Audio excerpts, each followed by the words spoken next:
Kailan pa naging kayo ng tito ko, Tina? Tanong ni Jose Miguel sa kanya, kasabay ng pagigpit ng hawak niya sa braso ng dalaga. Hindi ba't nang huli tayo nagkita? Kailangan mo ng pera para sa nanay mo. Anong nangyari, Christina?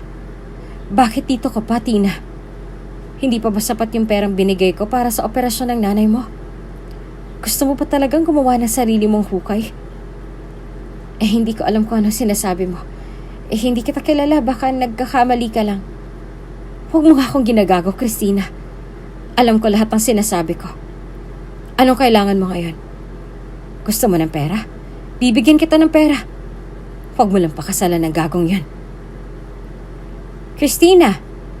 Tawag na Alejandro bago niya kinuha ang braso ng dalaga at agad itong hinila patungo sa likod niya.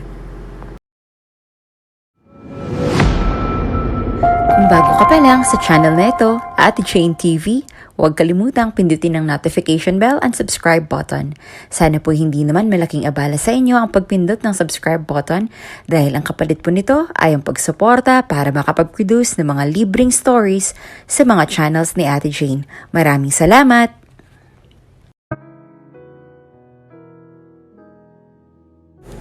Ang sabi nila, ang buhay raw ng isang tao ay pwede nating mailan tulad sa isang sugal na kung hindi mo kayang tumanggap ng pagkakamali at pagkatalo, hindi mo matututunan ang mga leksyong hatid nito.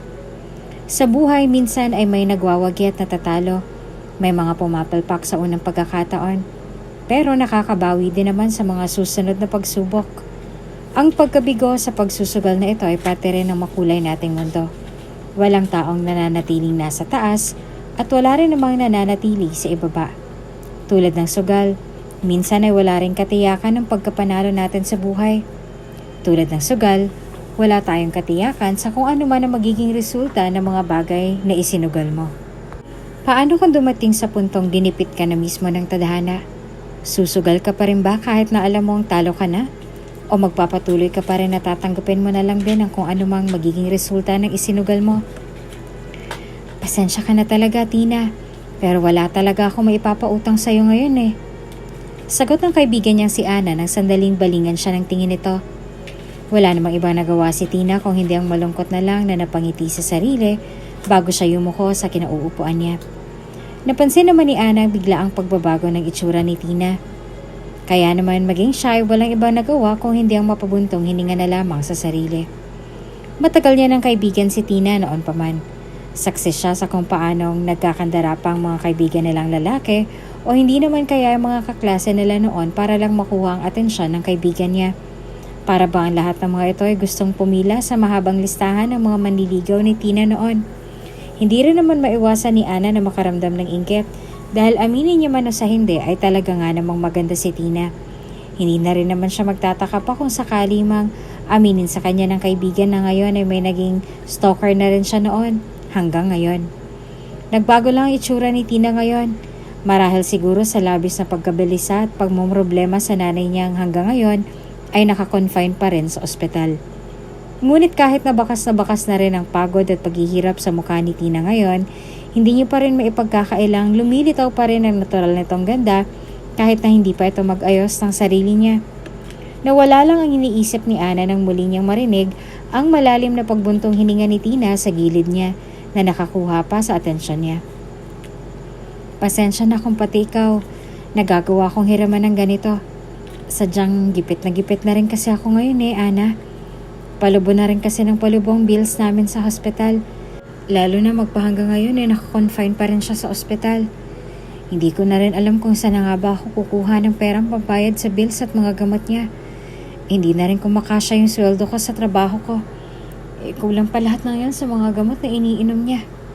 Mahaba niyang saad na marahang tinanguan na lang ni Ana. Hindi ko rin naman alam kung saan ako hihingi ng tulong ngayon. Wala na akong naiisip na mahihinga ng tulong bukod sa'yo. Pero pasensya ka na talaga kung wala akong maitutulong sa'yo ngayon, Tina ha. Tulad mo, gipit din kami ngayon ng pamilya ko. Sagot ni Ana sa kanya na ikinangiti niya na lang. Umayos ito sa pagkakaupo at muling bumaling kay Tina. Hindi na rin naman nagtaka pa si Tina nang sandaling hawakan nito ang kamay niya. Hayaan mo, kapag okay yung trabaho sinasabi sa akin ni Emily, ipapasok kita ron, okay? para kahit na papaano ay makapag-ipon ka rin ng para sa operasyon ng nanay mo. Dagdag pa nitong pangako sa kanya na hindi niya naman kinibo. Bagsak ang mga balikat ni Tina nang muli siyang bumalik sa hospital kung saan nakakonfine ang kanyang nanay. May isang buwan na rin sila sa lugar na yon, kaya naman hindi rin maitatanggi ni Tina na nasasanay na rin siya sa hospital na yon. Nasa isang private room ngayon ang nanay niya, kaya naman medyo malaki talaga ang gastusin nila. Gusto mo yun mang ipalipat sa regular ward ang nanay niya ay hindi niya rin naman magawa dahil mismo ang doktor na rin ito nagsabi sa kanya na medyo masela ng kalagayan ng nanay niya ngayon. Kaya naman may posibilidad na mas lalo lang lumala ang kalagayan niya kung ipapalipat niya pa ito ng kwarto. Medyo mahirap ang sitwasyon nila ngayon. Pero may magagawa ba siya para maibsan ang mga problemang unti-unting lumalapit sa kanya ngayon? Nagdala ako ng mga oranges para sa'yo, Nay. Gusto niyo po ba? Tanong niya na makita niyang magising ito mula sa pagkakatulog ng umaga rin yun. Ang sabi ng doktor, makakatulong daw sa iyong pagkain ng maasim na prutas, kaya bumili ako. Bumili rin ako ng mansanas para makasakaling gusto mo. Pasensya ka na sa akin, anak, ha? Sagot nito sa kanya dahilan upang marahan siyang bumaling ng tingin dito. Naabutan niya itong malungkot na nakatitig sa kanya, kaya naman walang iba nagawa si Tina kung hindi ang mapabuntong hininga na lang sa sarili niya. Pasensya ka na kung nagiging pabigat na ako sa'yo. Kung hindi dahil sa kapabayaan ko, wala sana ako rito ngayon. Hindi sana ako nagpapabigat sa iyo ngayon, Christina. Nay, napag-usapan na natin to, di ba? Tanong ni Tina sa kanya bago siya lumapit sa gilid ng kama nito at naupo roon upang hawakan ang namamayat na nitong mga kamay. Kaya kong gawin ang lahat para sa iyo. Alam mo yan, Nay. Wala namang may gusto na magkasakit ka, kaya huwag mo nang sisihin ang sarili mo. At huwag na huwag ka rin magigilty sa mga ginagawa ko dahil responsibilidad kita, okay? Responsibilidad kong alagaan ka, Nay. Pero hindi naman sa ganitong paraan, anak. Anito sa mahinang tinig na ikinabuntong hininga niya na lang. Kung hindi dahil sa akin, hindi ka maghihirap ng ganito. Lahat ng sweldo mo sa trabaho napupunta sa gastusin dito sa hospital at sa maintenance ko. Ni wala ka nang naiipon ng dahil sa akin, kaya please, Nay, huwag nating pag-usapan ng tungkol sa bagay na to ngayon, okay? Pakiusap niya na ikinatikaw ng bibig nito. Kahit na anong mangyari, gagawin kong lahat na makakaya kong gawin para sa'yo. Wala akong pakialam kung maubos man ang ipon ko o magkanda utang-utang ako sa mga kakilala at kaibigan ko. Ang importante para sa akin ngayon ay ang gumaling ka, okay? Ikaw na lang ang meron ako, Nay. Kaya kahit na mahirap para sa'yo, please, lumaban ka. Makasarili na ako makasarili, pero gusto kong lumaban ka kahit na anong mangyari. Okay? Aniya pa. Sa halip na sumagot ay walang ibang nagawa ang nanay niya kung hindi ang tumangunas lang sa kanya dahilan upang pabuntong hininga niya itong yakapin ng mahigpit. May luhang lumanda sa gilid ng mga mata ng nanay niya nang sandaling naramdaman niya ang mahigpit na yakap ng anak niya sa kanya. Hindi niya alam kung bakit, pero tila ba nakakaramdam siya ng guilt para rito. Alam niyang hindi na rin naman magtatagal ang buhay niya sa mundong to, kahit na gustuhin niya pa mang lumaban para sa anak niya. Habang lumilipas ang oras at ang araw, mas lalo lang ding nangihina ang katawan niya, kaya naman natitiyak niyang hindi niya pa rin magagawang tuparin ang pangako niya sa anak niya kahit na gustuhin niya pa man itong tuparin. Gusto niyang lumaban. Pero paano kung ang mismong katawan niya na rin ang pumapalya ngayon? Ayaw niya rin namang iwanan ng anak niya dahil natatakot siya para rito. Alam niya kasi na sa oras na mawala siya sa mundong to, alam niyang ang anak niya ang magiging kabayaran sa lahat ng pagkakautang niya sa isang lalaking pinagkakautangan niya magmula pa noong una. Bahagyang nanginig ang mga kamay niya sa pag-iisip tungkol sa bagay na yon. Hindi niya na rin napigilan ang sarili niyang kamay na manghina sa naisip, kaya naman hindi niya na nagawa pang tapusin ang pagsusulat sa huli niyang liham para sa anak. Pasensya ka na, anak. Pasensya ka na. Paulit-ulit niyang sambit bago niya tinabi ang notebook sa gilid niya upang humagulhol mula sa pagkakahiga niya sa kamang yon. Sa kabilang banda, wala namang nagawa si Tina kung hindi ang namamanghang bumaling ng tingin sa kabuuan ng restaurant bago siya lumingon sa babaeng nagpapaliwanag sa kanya ng lahat para sa araw na yon. Huminto sila sa mismong gitna dahilan upang lumingon sa kanya ang dalaga. Nabanggit din sa akin ni Ana ang tungkol sa hospital bills na kailangan mong bayaran sa hospital. Since pareho nating kaibigan si Ana, at since may tiwala naman ako sa kanya sa mga taong pinapasok niya rito, hindi na ako nagdalawang isipan na tanggapin ka rito, Tina. Anito bagong ngumiti pa sa kanya na pilit niya namang ginantihan.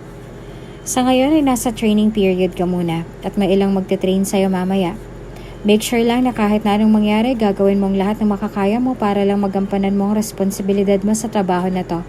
Bawal lang tama dito. Sa oras na mabakante ka sa trabaho mo, pwede ka magpahinga. Pero wag naman yung ganong katagal. Pwede mong tulungan ang iba mong kasama. Regarding naman sa tip, kayo ng mga servers tulad mo mag-uusap-usap tungkol sa bagay na yon.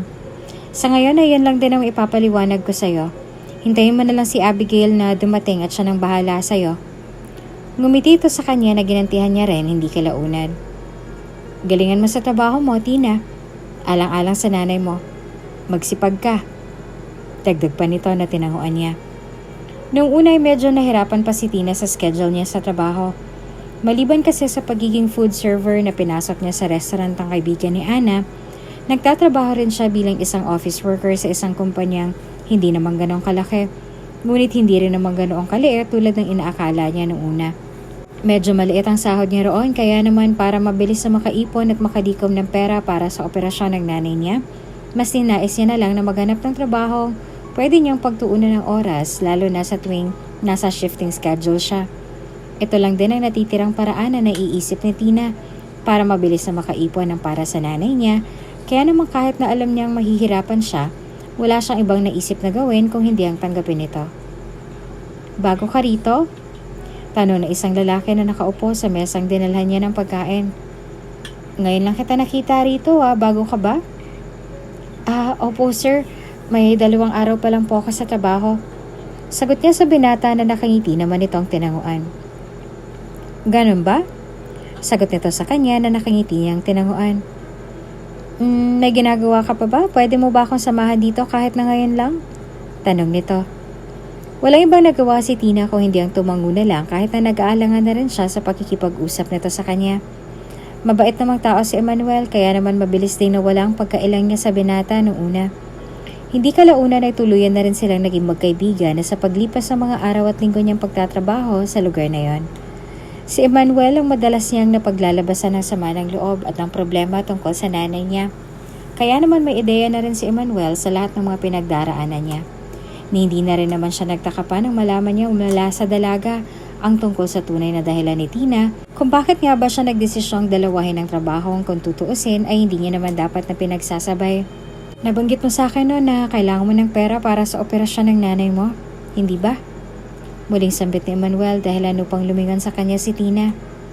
Naroroon sila ngayon sa isang maliit na cafe upang pag-usapan ng tungkol sa bagay na yon. Ngayon ang off ni Tina sa trabaho kaya naman iyon na lang din ang napili nilang araw para pag-usapan ng tungkol sa kinakaharap na problema ngayon ni Tina. Pagkatapos niya kasing malaman sa doktor na kailangan ng isa ilalim ng nanay niya sa agarang operasyon, hindi na siya nagdalawang isip pa na makipagkita kay Emmanuel, lalo na nang sinabi nito sa kanya na may naisip itong paraan sa kung paano niya nga bang matutulungan ang dalaga. Hindi niya alam kung papayag nga bang dalaga sa sasabihin niya. Kung sa bagay, wala rin namang mawawala sa kanya kung sakali mang tanggihan siya nito. Wala naman siyang ibang hangad kung hindi ang makatulong sa dalaga at nang sa ganon ay mabigyan na rin ang kaibigan niya ng isang regalong na titiyak niyang kailanman ay hindi nito makakalimutan. Oo. Sagot niya sa binata na matamis naman itong kinangiti. Bakit mo naman natanong ulit ang tungkol sa bagay na yan? Actually, anito bago matamis ang umiti sa kanya at sumandal sa kinauupuan niya na ikinapula naman ang mukha ni Tina. May i-offer sana akong trabaho sa'yo. Anong trabaho naman? Sa halip na sumagot ay walang iba nagawa si Emmanuel kung hindi ang matamis ang umiti sa kanya. Nang mga sandaling yon ay tuluyan na nga ipinaliwanag ni Emmanuel sa kanya ang tungkol sa trabahong inaalok niya kay Tina. Noong una'y bahagya pang nagitla at namutla ang mukha ni Tina nang marinig niyang tungkol sa bagay na yon, ngunit hindi rin nagtagal ay tuluyan na ring rumihistro sa kanya ang nais na iparating ni Emmanuel sa kanya. Not to offend you, Tina, ha? Gusto ko lang na makatulong talaga sa'yo. Pero don't worry dahil sagot kita. Ako ang sasagot sa hospital bills ng nanay mo kung papayag ka. Anito bago sumandal sa kinauupuan niya at muling napangusot nag-iwas ang tingin sa dalaga na ngayon ay abala na sa pag-inom ng tubig. Sadyang gusto ko lang talagang mapasaya ang kaibigan ko bago pa ako tumulak sa ibang bansa.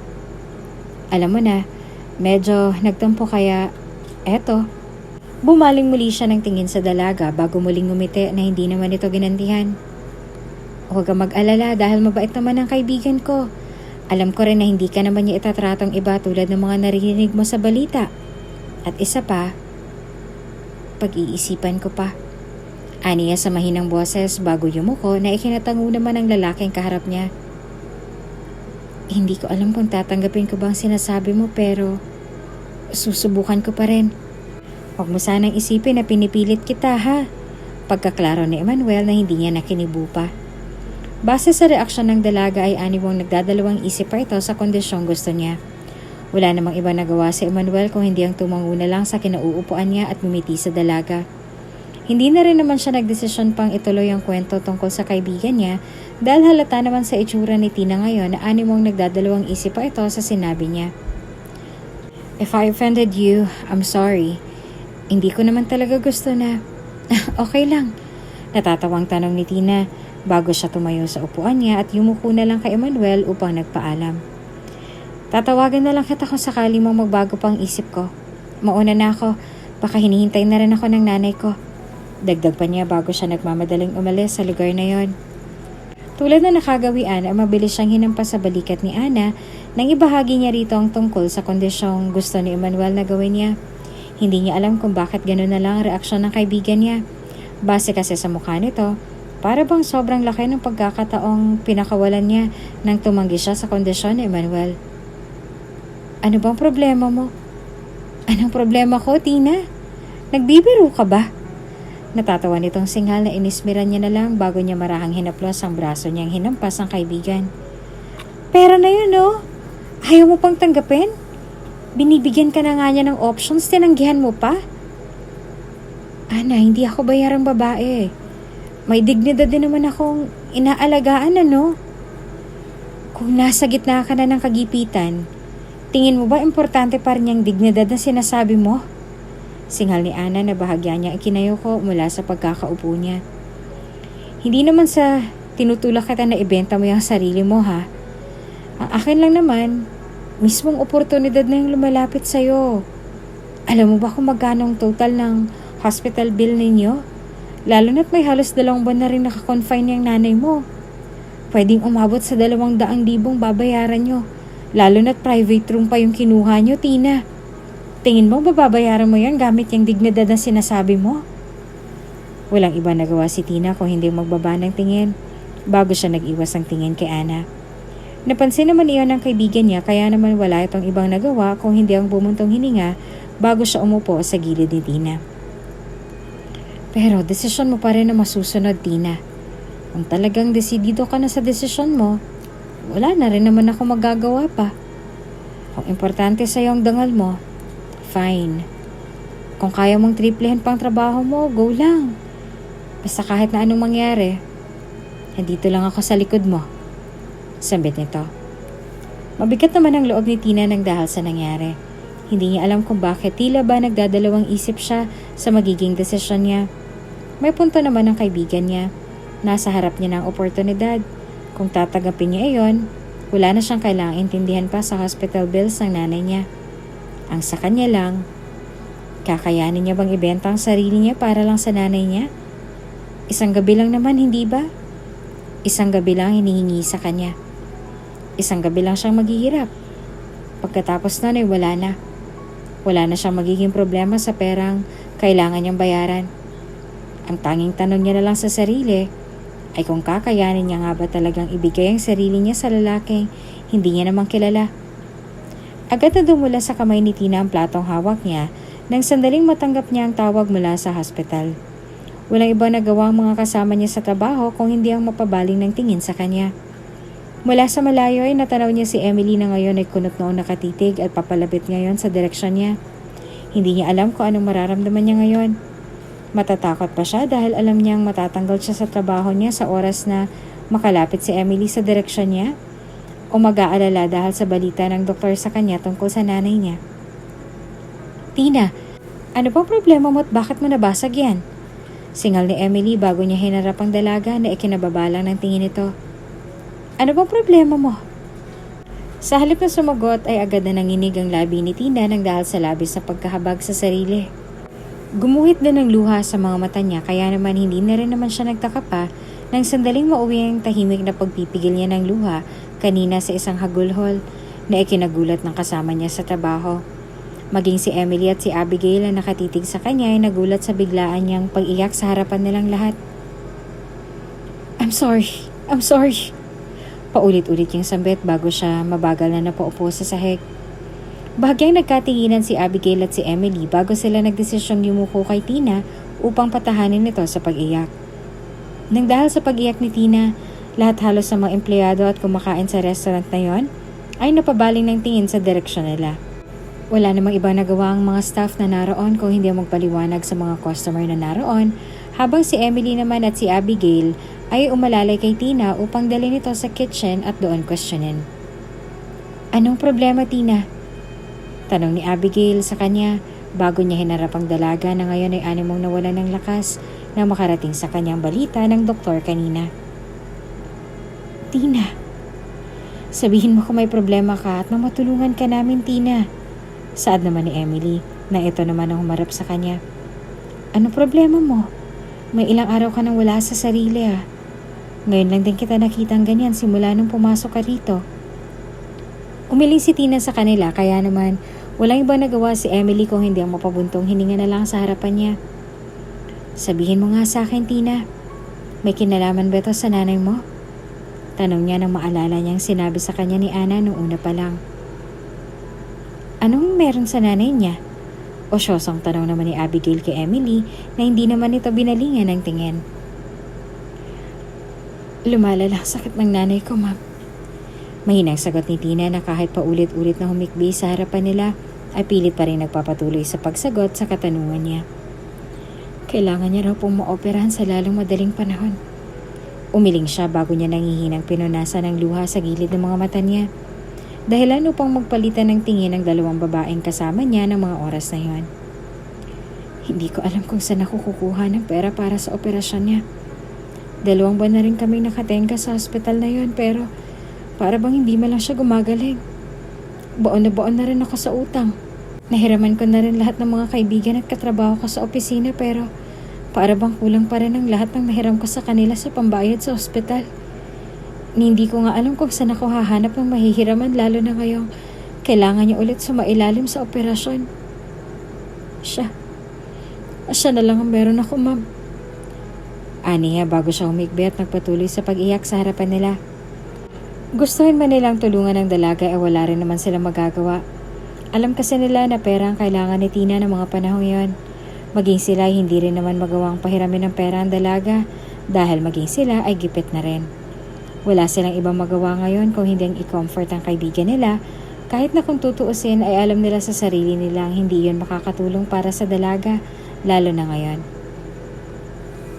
Bakit kasi hindi mo nalang tanggapin sa'yo yung offer ng guest na nakausap mo sa restaurant na yun? Tanong ni Ana sa kanya habang pinagmamasdan niya ngayon si Tina na animong nawala na sa sarili sa lahat ng problemang gumugulo sa isip niya ngayon. Isang gabi lang naman, Tina. Huwag ka mag-alala na kesyo baka hindi ka natanggapin ng mapapangasawa mo nang dahil lang sa naibigay mo na sa ibang lalaking virginity mo. O kung pandirihan ka ba niya kasi nawala na sa'yo yun. Girl, lahat ng tao sa mundo nawawala ng ganyan bago pa man maikasal sa mga nobyo at nobya nila. Wala nang Maria Clara ngayon ano. Sa ibang bansa nga kapag nasa iyo pa yung bagay na yan, pagtatawanan ka pa talaga nila. Ako nga nung may naka one night stand nga ako, halos pagtawanan ako. Alam mo kung bakit? Dahil virgin pa ako noon. Nakaka-insulto nga Bubulong-bulong niyang sambit bago siya sumeryoso sa nais niyang iparating sa kaibigan. Isipin mo na lang na kailangan mong isakripisyo ang sarili mo para sa ikagagaling ng nanay mo. Yang virginity na yan, Tina, yan lang mawawala sa'yo. Tingin mo ba kapag nawala sa'yo ang nanay mo, magagawa ba siyang iligtas niyang virginity mo? Alam mo, maswerte ka pa nga dahil may nag-o-offer sa'yo ng ganon. Kalaking pera, kapalit niyan. Isipin mo na lang na binibigyan ka na ng oportunidad. Kaya grab mo na, girl.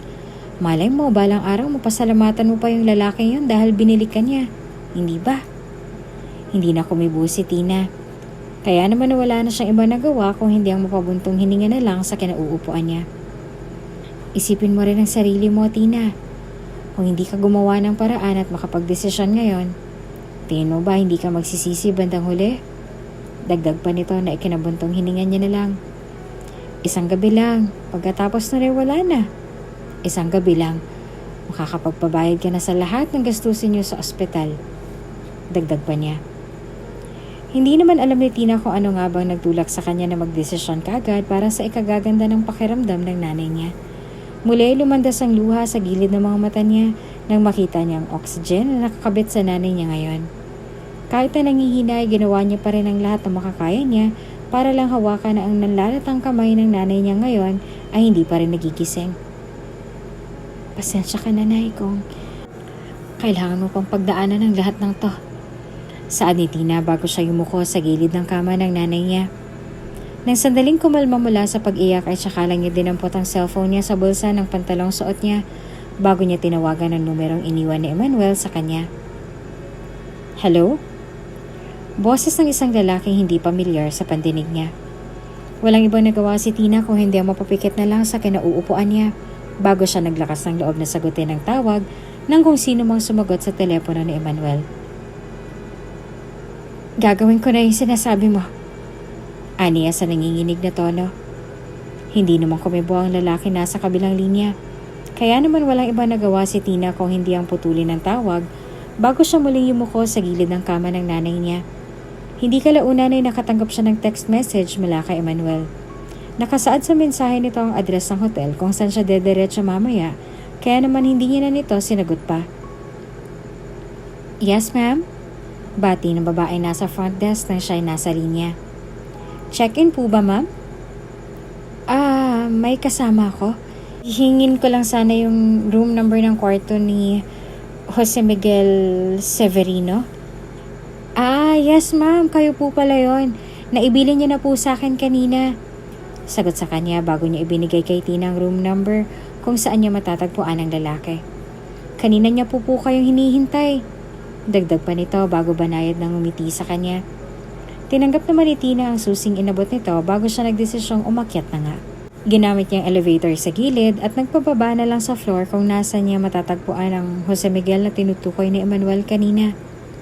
Kung hindi niya lang talaga kailangan ng pera para sa operasyon ng nanay niya, hindi niya talaga magagawa ito sa sarili niya. Maayos siyang pinalaki ng mga magulang niya at natitiyak niya rin madidismaya ang mga magulang niya, lalong-lalo na ang atatay niya kung sakali mang malaman ng mga ito na binenta niya ang sarili para lang makabayad ng utang sa ospital. Sir? Tawag niya sa labas ng pintuan nito. Isang katok lang nagawa niya sa pintuan ng sandaling mapaatras siya, lalo na nang bumukas ito at tumambad sa kanyang isang makisig na lalaking pamilyar sa kanya. Hindi niya alam kung bakit pero agad siyang natigilan ng sandaling magkrus ang mata nilang dalawa ng lalaking yon. Para bang pamilyar sa alaala niya ang mukha ng lalaking yon. Hindi niya lang talaga maalala kung saan niya nga ba ito nakita. Pero natitiyak niyang hindi basta-basta ang lalaki ngayon ay seryosong nakatayo sa harapan niya at nakatitig sa kanya.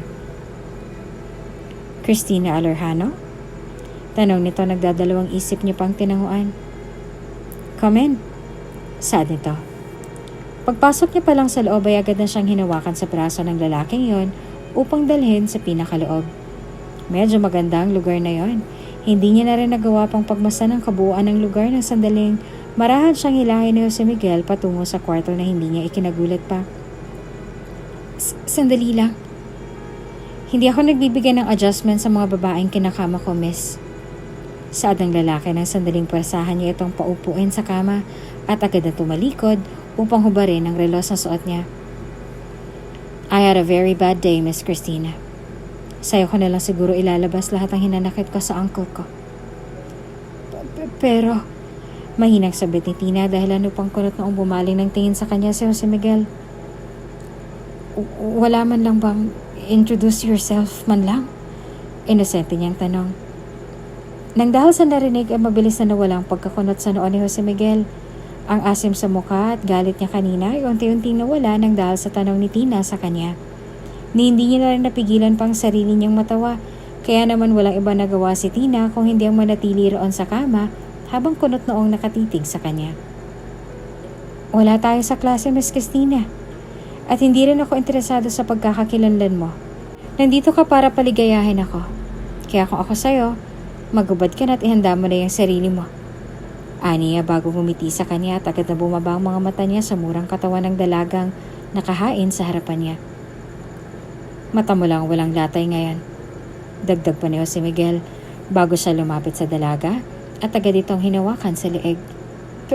Pero hindi na nagawang tugtungan pa ni Tina ang sasabihin niya nang sandaling sugurin siya ng mapupusok na halik ng binata. Walang karanasan sa mga ganitong klase ng bagay si Tina dahil wala naman siyang naging nobyo noon. Kaya naman pala isipan para sa kanya kung ano nga bang gagawin niya ng mga oras na yon. Napansin naman ni Jose Miguel na walang karanasan ng dalaga kaya naman wala siyang ibang nagawa kung hinding itulak ito pahiga sa kama bago siya umalis sa halikan nilang dalawa at nagubad sa harapan ng dalaga. Wala na rin nagawa pa si Tina nang sandaling siya naman ang sunod na hinubaran ng binata. Halos mamula naman ang kabuuan ng mukha niya na mapagtanto niyang tuluyan na rin nahubad ng binata ang mga damit niya. Ang ganda mo. Saad nito bago niya hinawakan ng hita ni Tina na ikinapula naman ang mukha nito. Hindi pa man sila nagsisimula sa napagkasundoan nila ay agad ang nangunot ang noon ni Jose Miguel nang may mapagtanto. Walang iba nagawa si Tina kung hindi ang magkagatlabi na lang nang mapalingon sa binata ng sandaling huminto ito sa kalagitnaan ng ginagawa nila. You're a virgin? Singhal nito na ikinapula ng mukha niya. What the hell? Anong problema ko? Fuck. Singhal nito na animong napupuno na. Ouch! Sigaw ni Tina nang muling gumalaw si Jose Miguel sa ibabaw niya.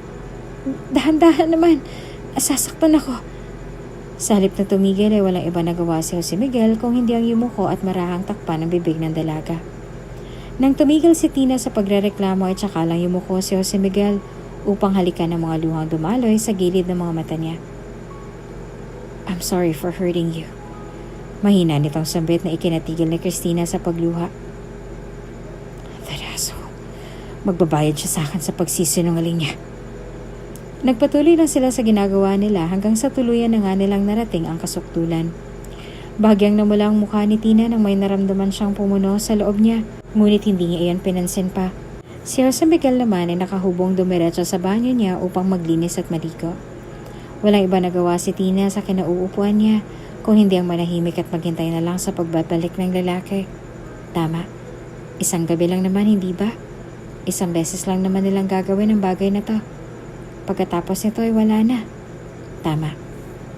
Agad na napaayon sa pagkakaupo si Tina nang sandaling lumabas mula sa banyo si Jose Miguel. Gusto niya nga mahiya dahil pagkalabas pa lang nito ng banyo ay ang mga mata kagad nito ang bumungad sa kanya. Hindi na rin naman siya nagtaka pa nang sandaling maglakad ito patungo sa direksyon niya. Bakit hindi mo sinabi sa akin na virgin ka pa pala? Tanong ni Jose Miguel sa kanya nang magtungo ito sa kama kung nasan siya nakabalot at nakahiga. Hindi tulad niya nakasuot na ito ngayon ng roba habang siya naman ay nananatili lang roon sa kama habang nakabalot pa rin sa duvet na kanina niya pang hinahawakan. Hindi ko alam. Hindi mo alam na virgin ka? Kunot ang tanong ni Jose Miguel sa kanya na ikinatikom ng bibig niya at hindi na muling sinagot ang katanungan ng binata. Wala namang ibang nagawa si Jose Miguel kung hindi ang mapaupo na lang sa gilid niya na muling ikinapula ng mukha niya. Anong nagtulak sa'yo at bakit mo tinanggap ang alok sa'yo ng gagong Emma na yan? Alam mo naman siguro kung anong pinasok mo, hindi ba? Anong pinasok? Ikaw tong pumasok. Hindi na nagawa pang ituloy ni Tina ang sasabihin niya nang sandaling bumulalas ng tawa si Jose Miguel. Hindi niya tuloy alam kung may nakakatawa ba talaga sa sinabi niya o baka naman ay iniisip na ng binatang to na mahina ang utak niya kaya naman ganito na lang ito kung makatawa sa harapan niya. No, I mean, anong nagtulak sa'yo para pumayag ka sa sinasabi ni Eman? Tanong ni Jose Miguel sa kanya na ikinanguso niya. Alam mo ba kung anong pwedeng mangyari sa'yo sa ginawa mo? Tulad niyan, nawala na sa'yo yung bagay na pinakaiingatan mo. Ni hindi ka malang ba nagsisisi? Hindi. Sagot niya bago siya nagbaba ng tingin sa mga daliri niyang naglalaro na ngayon sa isa't isa. Alam ko kasi na mas magsisisi lang ako kung hindi ko man lang nagawa ang bagay na to. Kailangan ng nanay ko ng pera para sa operasyon niya kaya pumayag ako. Anong operasyon? Tanong ni Jose Miguel sa kanya na ikinatahimik niya. Bahagyang naningkit ang mga mata ni Jose Miguel nang sandaling may mahinuha sa sinabi ng dalagang kaharap niya.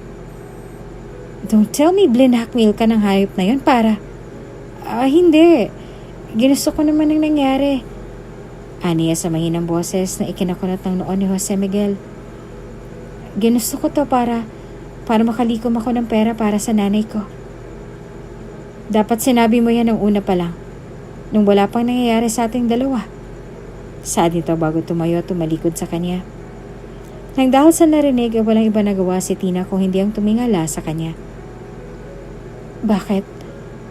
Kapag nalaman mo ba na birhen pa ako, hindi ka na kaya papayag na may mangyari sa ating dalawa? Cut the crap.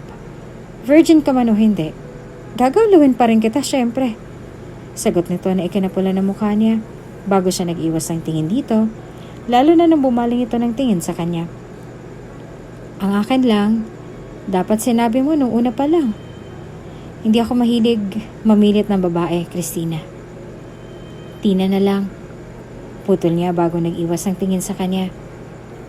Masyadong mahaba. Dagdag pa niya. Wala namang iba nagawa si Jose Miguel kung hindi ang nangingiting umiling sa kanya bago niya ibinigay kay Christina ang sobrang naglalaman ng bayad niya para kay Tina. Unti-unting nag-angat ng tingin sa kanya si Tina na animo nagtataka pa sa perang iniabot nito sa kanya.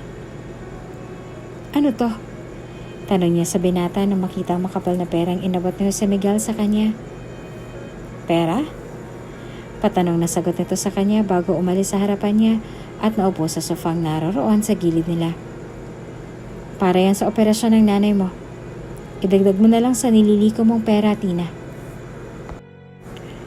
Pero, diniposito na sa account ko ni Emmanuel ang bayad mo sa akin ah. Sagot ni Tina sa kanyang dahilan upang matigil sa pagsusuot ng medyas si Jose Miguel at agad na bumaling sa kanya. Bago pa man ako magpunta rito, diniposito niya na sa akin ang bayad kanina para sa hospital bills ng nanay ko. How about the operation? Ako nang bahala ron. Hindi ko na rin tatanggapin yan kahit na ibalik mo. Sagot ni Jose Miguel sa kanya na ikinahinga niya ng malalim. Iyan na lang ang gamitin mo para sa operasyon ng nanay mo. Pero, tanggapin mo na, Tina. Dagdag pa ni Jose Miguel dahil ano pang marahan niyang maibaba ang sobrang hawak niya. Don't worry dahil hindi na rin naman ako hihirit ng isa pa. May gusto lang akong hilingin sana sa'yo kapag ka umalis. Dagdag pa niya dahil ano pang muling mag-angat ng tingin sa kanyang dalaga. Sana ito na rin ang huling pagkakataon na makikita kita sa ganitong klase ng sitwasyon. Maganda ka at mukha ka namang disente, Tina. Alam ko nagigipit ka lang kaya ka pumatol sa offer ni Emmanuel. Sana, ito na ang huling pagkakataon na makikita kita sa ganitong ayos. Dahil sa oras na makita kita ulit, hindi talaga ako magkakamaling buntisin ka. Dagdag pa ng binata. Agad naman na namula ang mukha ni Tina ngunit hindi na rin naman siya muling kumibo sa sinabi nito. Wala tuloy iba nagawa si Jose Miguel kung hindi ang ngiti-ngiti na lang na nagpatuloy sa ginagawa niya bago siya nagdesisyong umalis sa lugar na yon ng may ngiting nakaukit sa labi. Maganda naman talaga ang babaeng nakaniig niya ng gabing yon. At kung mabibigyan ulit siya ng pagkakataon na muling makita ang dalagang yon, hindi talaga siya magdadalawang isip na itali ito sa isang kasal. Hindi niya alam pero tila ba may kung ano siyang naramdaman sa puso niya na makasama niyang babaeng yon. Para bang lahat ng problema niya ng gabing yon ay nawala na makasama niyang babae. Christina. Christina ang pangalan niya. Nakilala ko siya sa isang restaurant. Sagot ni Emmanuel sa kanya nang sandaling makasama niya ito sa isang bar ng gabing yon. Actually, natipuhan ko rin siya nung unang kita ko pa lang sa kanya. May kung ano talaga sa kanya na nakakuha sa atensyon ko nung una pa lang. She's cute and naive. Sagot ni Jose Miguel dahil ano pang natatawang bumaling ng tingin sa kanya si Emmanuel. Don't tell me nahulog ka na sa kanya. Hindi naman sumagot sa kanya si Jose Miguel kaya naman wala siyang ibang nagawa kung hindi ang nangingiting umiling dito. Sa bagay, Hindi naman siya mahirap na mahalin. Kuwela siya at kapag naka-close mo na, easy going. Para bang lahat ng bagay sa mundo alam na alam niya.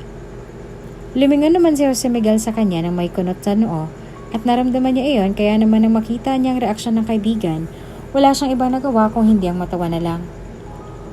Huwag kang mag-alala dahil hindi ko naman siya aagawin sa'yo. May girlfriend na ako, JM. At wala akong planong sumama pa kay Alejandro para lang makipagkompetensya lang sa'yo. Anito na ikinababa naman ang tingin ni Jose Miguel.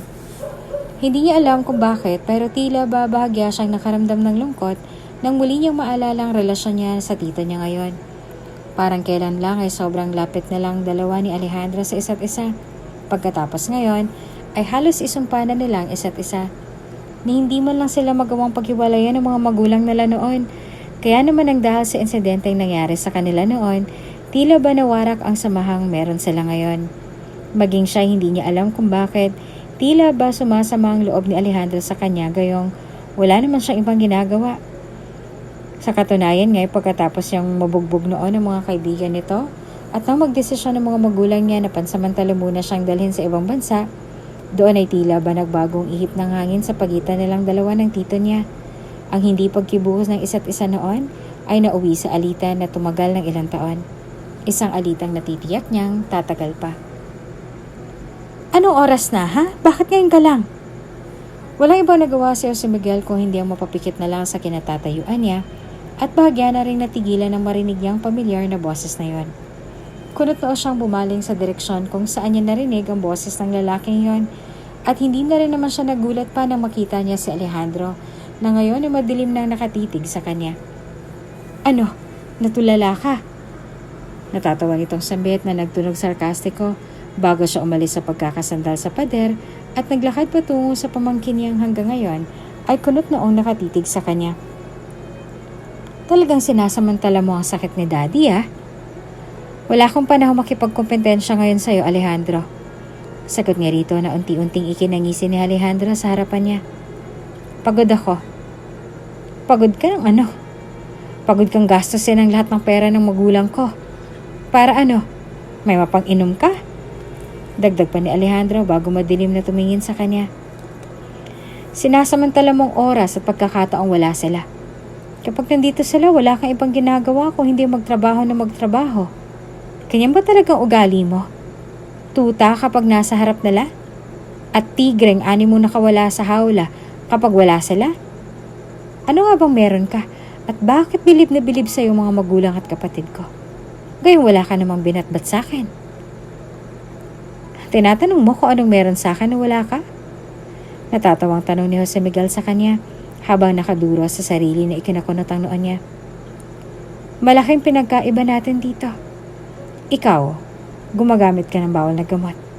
Habang ako, inuubos ko ang oras ko at panahon sa pag-aaral sa kung paanong palalaguin ang negosyo ng mga magulang mo.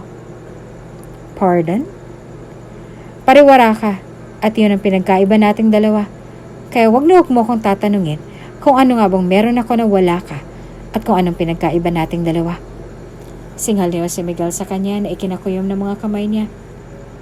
Itulog mo yan ng mahimasmasan ka.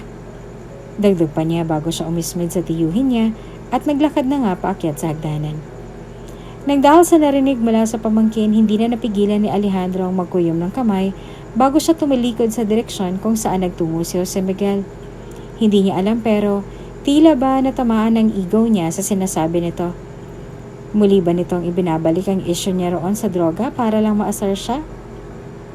Ang hayop na yan. Angil niya sa sarili bago niya binasag ang vase na nasa gilid niya na naglikha ng ingay sa bulwagan kung nasan siya naghihintay ng ilang oras para sa pamangkin niya.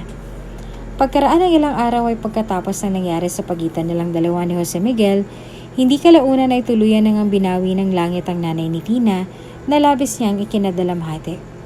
Hindi niya pa man naaayos sa mga dokumentong kinakailangan niya para maisailalim kaagad sa operasyon ng nanay niya, ay agad naman itong binawi sa kanya nang wala man lang siyang nagagawa para rito. Ni hindi man lang siya nito nabigyan ng pagkakataong mapatunayan ang sarili niya. Para bang wala ring nangyari sa ginawa niyang pagsasakripisyo para lang madagdagan ang buhay ng nanay niya. 3 araw lang nakalipas ay tuluyan na nga inilibing ang nanay niya. Naroroon siya sa Memorial Park at abala sa pagtutulos ng kandila ng sandaling muli siyang matigilan nang muli niyang maalala ang sulat na nakita niya sa kamay ng nanay niya nang sandaling bawian nito ng buhay may 3 araw na nakalilipas. Nabasa ko ng sulat na iniwan mo sa akin, Nay. Ani niya sa maliit na boses bago niya kinuha ang maliit na papel na yon at muling binasa ang huling mensahe na nakita niya roon. Ang buong akala ko talaga makakatakas ako sa problemang kinahaharap ko ngayon. Ayun pala nagsisimula pa lang ako sa daang tinuro mo sa akin. Hindi alam ni Tina kung matatawa ba talaga siya o ano.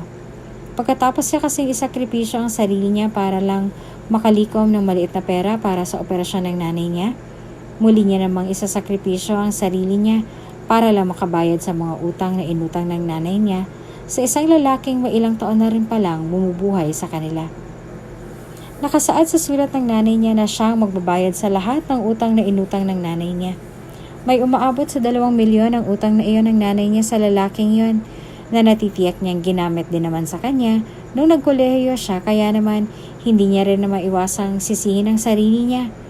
Hindi naman siguro ginusto ng nanay niya na siyang ipambabayad sa utang na iniwan nito sa kanya, hindi ba? Hindi ba talaga pwedeng hulug-hulugan na lang ang 2 milyon na yon? Anong kailangan mo, miss?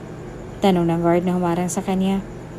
Walang iba nagawa si Tina kung hindi ang umayo sa pagkakatayo sa harap ng gate bago niya binalingan ng tingin ng papel kung saan nakasaad ang pangalan ng lalaking pinapahanap sa kanya ng nanay niya sa sulat. Nandito po ako para kay Alejandro Saldivar. Nandyan po ba si Kuya? Si Sir Alejandro? Tanong nito na marahan niyang tinanguan. Oo, nandito siya sa loob pero inaasahan niyo bang dalaw mo ngayon? Hindi po eh. Nako, pasensya na. Pero mukhang hindi kita mapapapasok. Saad nito sa kanya na ikinahinga niya na lang na malalim. Mahigpit kasi ang bili ni Sir Alejandro ngayon na huwag magpapapasok na hindi namin kilala. Mukhang hindi niyo rin naman kilala si Sir Alejandro. Kaya pasensya na iha kung hindi kita mapapapasok. Nako kuya, wala naman po talaga akong intensyon na pumasok sa loob. Sagot ni Tina sa kanya bago tumikim at muling umayo sa pagkakatayo sa harapan ng gate. Gusto ko lang po talaga siyang makilala. Makita ng personal. May importanteng bagay lang po talaga akong kailangang sabihin sa kanya. Nako, iha. Anong sasabihin mo? Saad ng isang boses sa likod ng guard na humarang sa kanya. Bumaling si Alejandro sa guard na yon at tumango rito na tinanguan din naman ito hindi kalaunan bago salin ito tuluyang iniwan doon.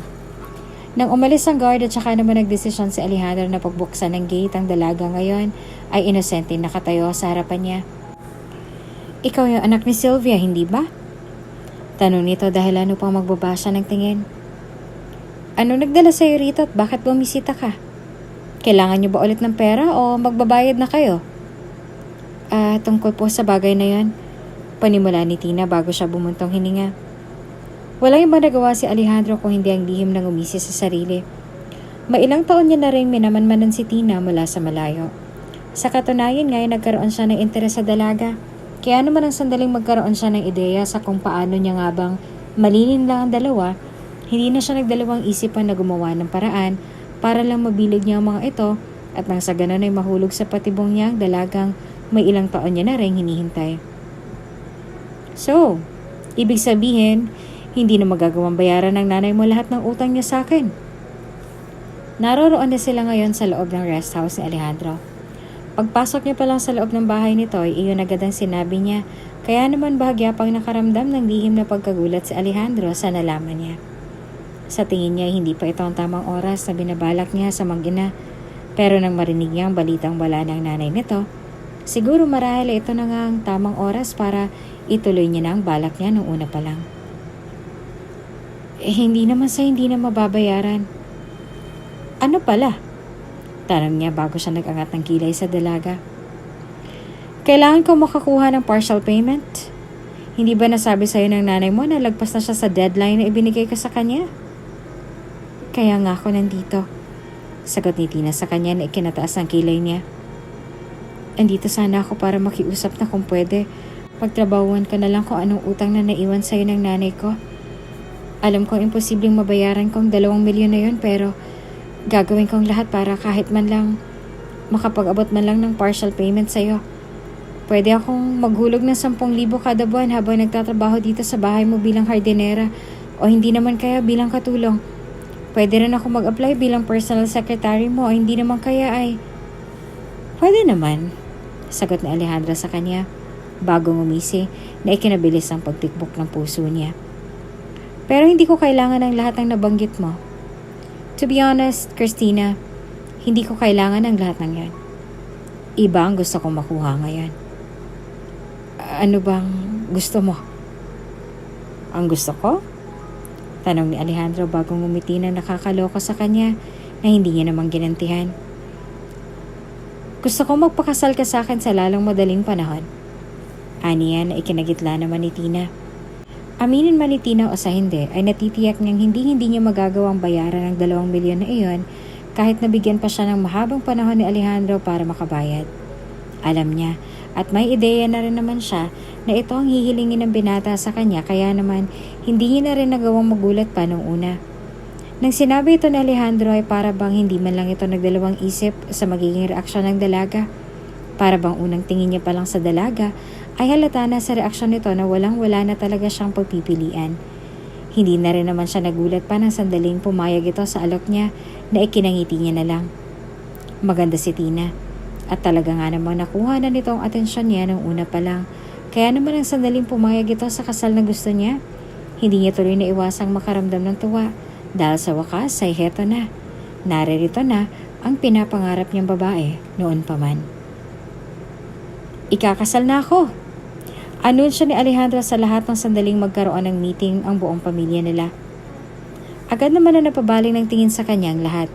Kasama na roon si Jose Miguel na ngayon ay walang iba nagawa kung hindi ang kunot noong bumaling ng tingin sa tiyuhin niya. 3 taon lang ang agwat ng edad nila sa isa't isa, kaya naman hindi rin gaanong nagkakalayo ang muka at hubog ng katawan nilang dalawa. Medyo matapang ang mukha ni Alejandro kumpara kay Jose Miguel na animong inosente at hindi makabasag pinggan. Isa iyon sa mga dahilan kung bakit mas maraming gustong lumapit sa kanya kesa sa tiyuhin niya, kaya naman minsan ay nakakaramdam din ng kaunting selos si Alejandro sa pamangkin niya. Nang sandaling bumaling ng tingin si Alejandro kay Jose Miguel at nang makita niyang pagkakunot ng noon nito sa sinabi niya, wala siyang iba nagawa kung hindi ang mangiti na lamang. Mahilig sa kompetisyon si Jose Miguel, kaya naman natitiyak niyang sa oras na malaman nitong ikakasal na siya, marahil ay magpapakasal na rin ito ng biglaan sa kung sino mang babae ang hilahin at pilitin niyang iharap sa altar. Gayunpaman ay hindi niya naman hinayaan ang sarili niyang mainis kay Jose Miguel. Sa halip ay nag-iwas siya ng tingin sa pamangkin niya bago siya bumaling ng tingin sa mga magulang at kapatid niya ngayon ay nagulat sa biglaan niyang anunsyo. Bakit biglaan naman yata, anak? Tanaw ng daddy niya na ikinangiti niya naman. Parang kailan lang ay wala ka pang maipakilalang nobya sa amin ng mommy mo. Pagkatapos ngayon ay ikakasal ka na? Biglaan pero matagal ko na siyang hinihintay, dad. Kumbaga sa bunga, hinog na. Saad ng kapatid niya na mommy ni Jose Miguel na panis niya namang nginitian. Muli siyang bumaling ng tingin kay Jose Miguel na ngayon ay walang iba nagawa kung hindi ang magpatuloy sa pagkain sa kinauupuan niya. May inis siyang naramdaman ang dahil sa kawalan nito ng interes sa balita niya, kaya naman mas lalo lang sumidhi ang galit niya para rito. At gusto kong imbitado kayong lahat sa engagement party na inahanda ko sa susunod na linggo. Dagdag pa niya na hindi naman muling binalingan ng tingin ni Jose Miguel. I'm so happy na malamang ready ka na mag-settle down, iho. Saad naman ng nanay niya bago bumaling sa kaisa-isa niyang apo na ngayon ay wala pa rin kibo. Sana'y itong si Jose Miguel ay mag-asawa na rin. Hindi na ako makapaghintay na magkaroon ng apo sa'yo, Alejandro. At magkaroon na rin ng apo sa tuhod sa apo kong si Jose Miguel. Medyo matagal pa po ako, Lola.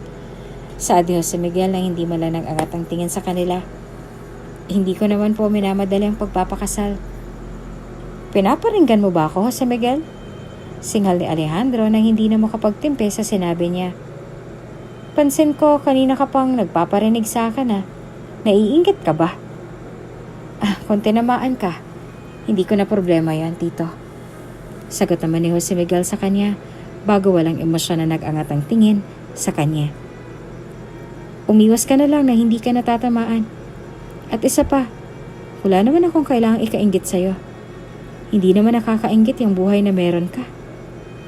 Anong sinabi mo? Oops, tama na yan. Awat nila bago pa man magsimula ng gulo si Alejandro na inismera na lang ni Jose Miguel. Nang dahil sa sagutan nilang dalawa ay para bang nawala na sa hulog si Alejandro.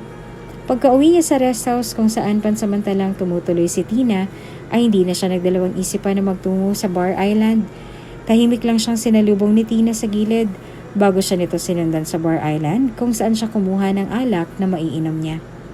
Para bang hindi pa sapat ang alak na nainom niya, maibsan lang ang inis na nararamdaman niya ngayon para sa pamangkin niya. Alejandro, wala ako sa mood na makipag-usap ngayon, Tina. Sagot ni Alejandro sa kanya na ikinatikom ng bibig niya. Sabihin mo nga sa akin, Tina. Masamang tao ba talaga ako? Wala namang iba makakasagot sa tanong mo kung hindi lang sarili mo lang, Alejandro. Mahina niyang sambit bago siya bumuntong hininga at lumapit sa binata. May problema ba? May problema nga ba siya? Wala naman siyang problema sa buhay. Kung tutuusin ay nasa kanya na ang lahat. Ang kaisa-isang problema na lang na kinahaharap niya ngayon ay ang pamangkin niyang walang ibang ginawa kung hindi ang sirain ang araw niya. Meron. Nito bago siya madilim na bumaling sa dalaga. At hindi mo ako matutulungan sa problema kong yan. Bumalik ka na sa kwarto mo at bukas na tayo mag-usap. Medyo malalim na rin ang gabi. Baka mapuyat ka pa. Maingat niyang sambit sa dalaga. Walang ibang nagawa si Tina kung hindi ang mapabuntong hininga na lang bago niya sinunod ang utos nito sa kanya. May ilang araw na siyang nanatili sa bahay ni Alejandro at may ilang araw na rin nararamdaman ang kakaibang pakiramdam na nararamdaman niya. Hindi niya alam kung may sakit ba talaga siya o ano. Ilang beses na rin siya nagsusuka sa umaga. At aminin niya man o sa hindi ay nagiging sensitive na rin siya sa lahat ng bagay. Gusto niya sanang pakiusapan si Alejandro na samahan siya magpa-check up. Ngunit nang makita ang ginawa ng binata, hindi na rin naman na siya nag-abala pang makiusap pa rito. Nang sandaling dumating ang araw ng engagement party nilang dalawa, hindi na rin naman siya nakaramdam ng pagkailang lalo na nang sandaling ipakilala siya ni Alejandro sa mga kamag-anak nitong dumalo sa maliit na kaganapang iyon. Kilala ang pamilya ng mga Saldivar sa business world, kaya naman hindi na rin naman siya nagtaka pa nang sandaling makita niya ang ilang media na naroon at natitiyak niyang inimbitahan ni Alejandro para i-anunsyo ang nalalapit na lang kasal. Tahimik lang na nakaupo si Tina sa kinauupuan niya nang sandaling mapansin niya ang mukha ng isang pamilyar na lalaki sa alaala niya. Agad na namilog ang mga mata niya nang mapagtantong si Jose Miguel ang lalaki ngayon ay nakatitig na sa kinauupuan niya. Nasa iisang mesa lang sila ng gabing yon. Kaya naman hindi na naiwasan ni Tina ang makaramdam ng nerbiyos lalo na nung makita niya ang mga mata ni Jose Miguel na nakatuon na sa kanya. That bastard is my nephew. Saad ni Alejandro na makita niya si Tina na ngayon ay nakatitig sa pamangkin niya. Siya yung lalaking tinutukoy ko. Ganun ba? Tanging sagot na lang ni Tina bago niya pinaypayan ang sarili niya. Ni minsan na hindi pumasok sa isip niya na mapupunta siya sa ganong sitwasyon. Ang taong nakasama niya ng gabing yon ay pamangkin ng lalaking pakakasalan niya. Hindi na rin siya nagtaka pa na mapagtanto niyang hindi nga naman nalalayo ang itsura ni Alejandro sa pamangkin niya. Kaya pala gano'n na lang ang nararamdaman niya nung una niya itong makita. Tila ba ngayon nandun pumasok sa isip niya na magkamukha nga silang dalawa. Ang pinagkaiba lang ay mukhang masama si Alejandro, habang si Jose Miguel naman yung tipo ng lalaking mukhang babait ngunit mukha rin namang mapanganib. Mag-CR lang ako. Mahina niyang paalam bago siya tumayo sa kinauupuan niya at dumiretso na sa palikuran. Nang mapansin ni Jose Miguel na tumayo si Tina sa kinauupuan niya at umalis na nga sa mesa niya, ilang minuto lang ang pinalipas niya bago siya nagpaalam sa mga magulang niya at pasikretong tinunto ng lugar kung saan nagpunta si Tina. Napansin niya ni Alejandro kaya naman wala siyang ibang nagawa kung hindi ang magpaalam din sa mga magulang niya at agad niyang sinundan ang dalawa. Pagkatapos gumamit ng banyo ni Tina ay marahan na siyang lumabas ng banyo. Hindi pa man siya nakakatatlong hakbang palayo sa pintuan ay may humila sa braso niya at agad siyang dinala sa gilid at isinandal sa pader.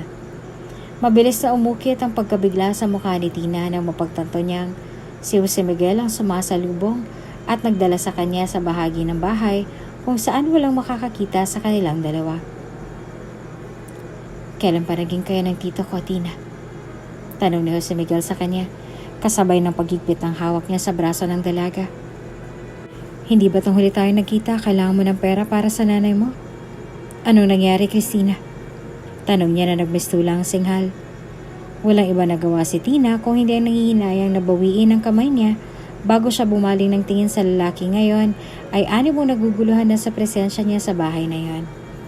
Bahagyang natawa si Jose Miguel sa ginawa niya kaya naman mas lalo lang siyang natigilan. Bakit dito ko pa, Tina? Hindi pa ba sapat yung perang binigay ko para sa operasyon ng nanay mo? Gusto mo ba talagang gumawa ng sarili mong hukay? Hindi ko alam kung ano sinasabi mo. Pagtanggi ni Tina sa kanya na sarkastiko niya na lang na tinawanan. Hindi kita kilala. Baka nagkakamali ka lang. Huwag mo nga akong ginagago, Christina. Alam ko lahat ng sinasabi ko. Saad nito bago kunot noong bumaling ng tingin ang dalaga. Anong kailangan mo ngayon? Gusto mo ng pera? Bibigyan kita ng pera. Huwag mo lang pakasalan ng gagong yan. Christina! Tawag ng Alejandro bago kinuha ang braso ng dalaga at agad nitong hinila patungo sa likod niya. Walang ibang nagawa si Jose Miguel kung hindi ang kunot noong sundan ng tingin ng dalaga bago siya madilim na lumingon sa tiyuhin niya. Kung gusto mo ng kompetisyon sa negosyo, ibibigay ko sa'yo. Huwag mo akong pipersonalin dahil hindi mo kilalang binabangga mo, Jose Miguel. Hindi ka kailanman mananalo sa akin. Tandaan mo yan. Dagdag pa ni Alejandro bago niya hinila si Tina palayo sa lugar na yon. Nang gabing yon ay hindi rin naman konesyon pa ni Alejandro si Tina kaya naman bahagya pa siyang nakahinga ng maluwag. Alam niya kasi na wala rin siyang maisasagot sa binata. Kaya naman kahit nagustuhin niya ring umamin dito ay hindi niya rin naman magawa. Sa mga sumunod na araw ay paulit-ulit siyang dinadala ni Alejandro sa opisina niya. Kaya naman madalas niya rin kumakasama si Jose Miguel sa iisang lugar. Walang ibang ginagawa si Jose Miguel kung hindi ang gumawa ng paraan para lang makausap ang dalaga ng masinsinan. Nang sandaling magkaroon siya ng pagkakataon na hindi na rin naman siya nag-aksaya pa ng panahon, dali-dali niya sinarado at nilak ang pintuan ng opisina ni Alejandro kung nasaan naghihintay si Tina. Ang buong akala nga ni Tina ay si Alejandro ang pumasok kaya naman may ngiti pa sa labi niya nang bumaling siya rito. Nawala lang ang ngiting iyon nang magkrus ang mata nilang dalawa ni Jose Miguel. Anong ginagawa mo rito? Hindi na nagawa pang tapusin ni Tina sasabihin niya nang sandaling hilahin siya sa braso ni Jose Miguel at agad na isinandal sa pader upang makorner at makausap ng masinsinan. Jose, aminin mo nga sa akin, Tina. Sinadya mo ba talagang lapitan ng tito ko para makalapit ka sa akin? Ha? Huwag mong itanggi, Tina. Dahil kahit na isang gabi lang kita nakasama, nakilala na kita agad. Madilim nitong sabit na ikinatigil niya. Bakit ka magpapakasal sa hayop na yan? Binakmail ka ba niya para lumapit sa akin? Binayaran ka ba niya para magpakasal sa kanya? Ano mga plano niya? Sabihin mo nga sa akin. Wala akong alam sa mga sinasabi mo, okay? Galit na tugon ni Tina sa kanya bago niya hinawakan sa dibdib si Jose Miguel upang itulak na hindi naman ito ikinatinag. Please lang, hindi ba pwedeng maging masaya ka na lang? Ikakasal na kami ng tito mo.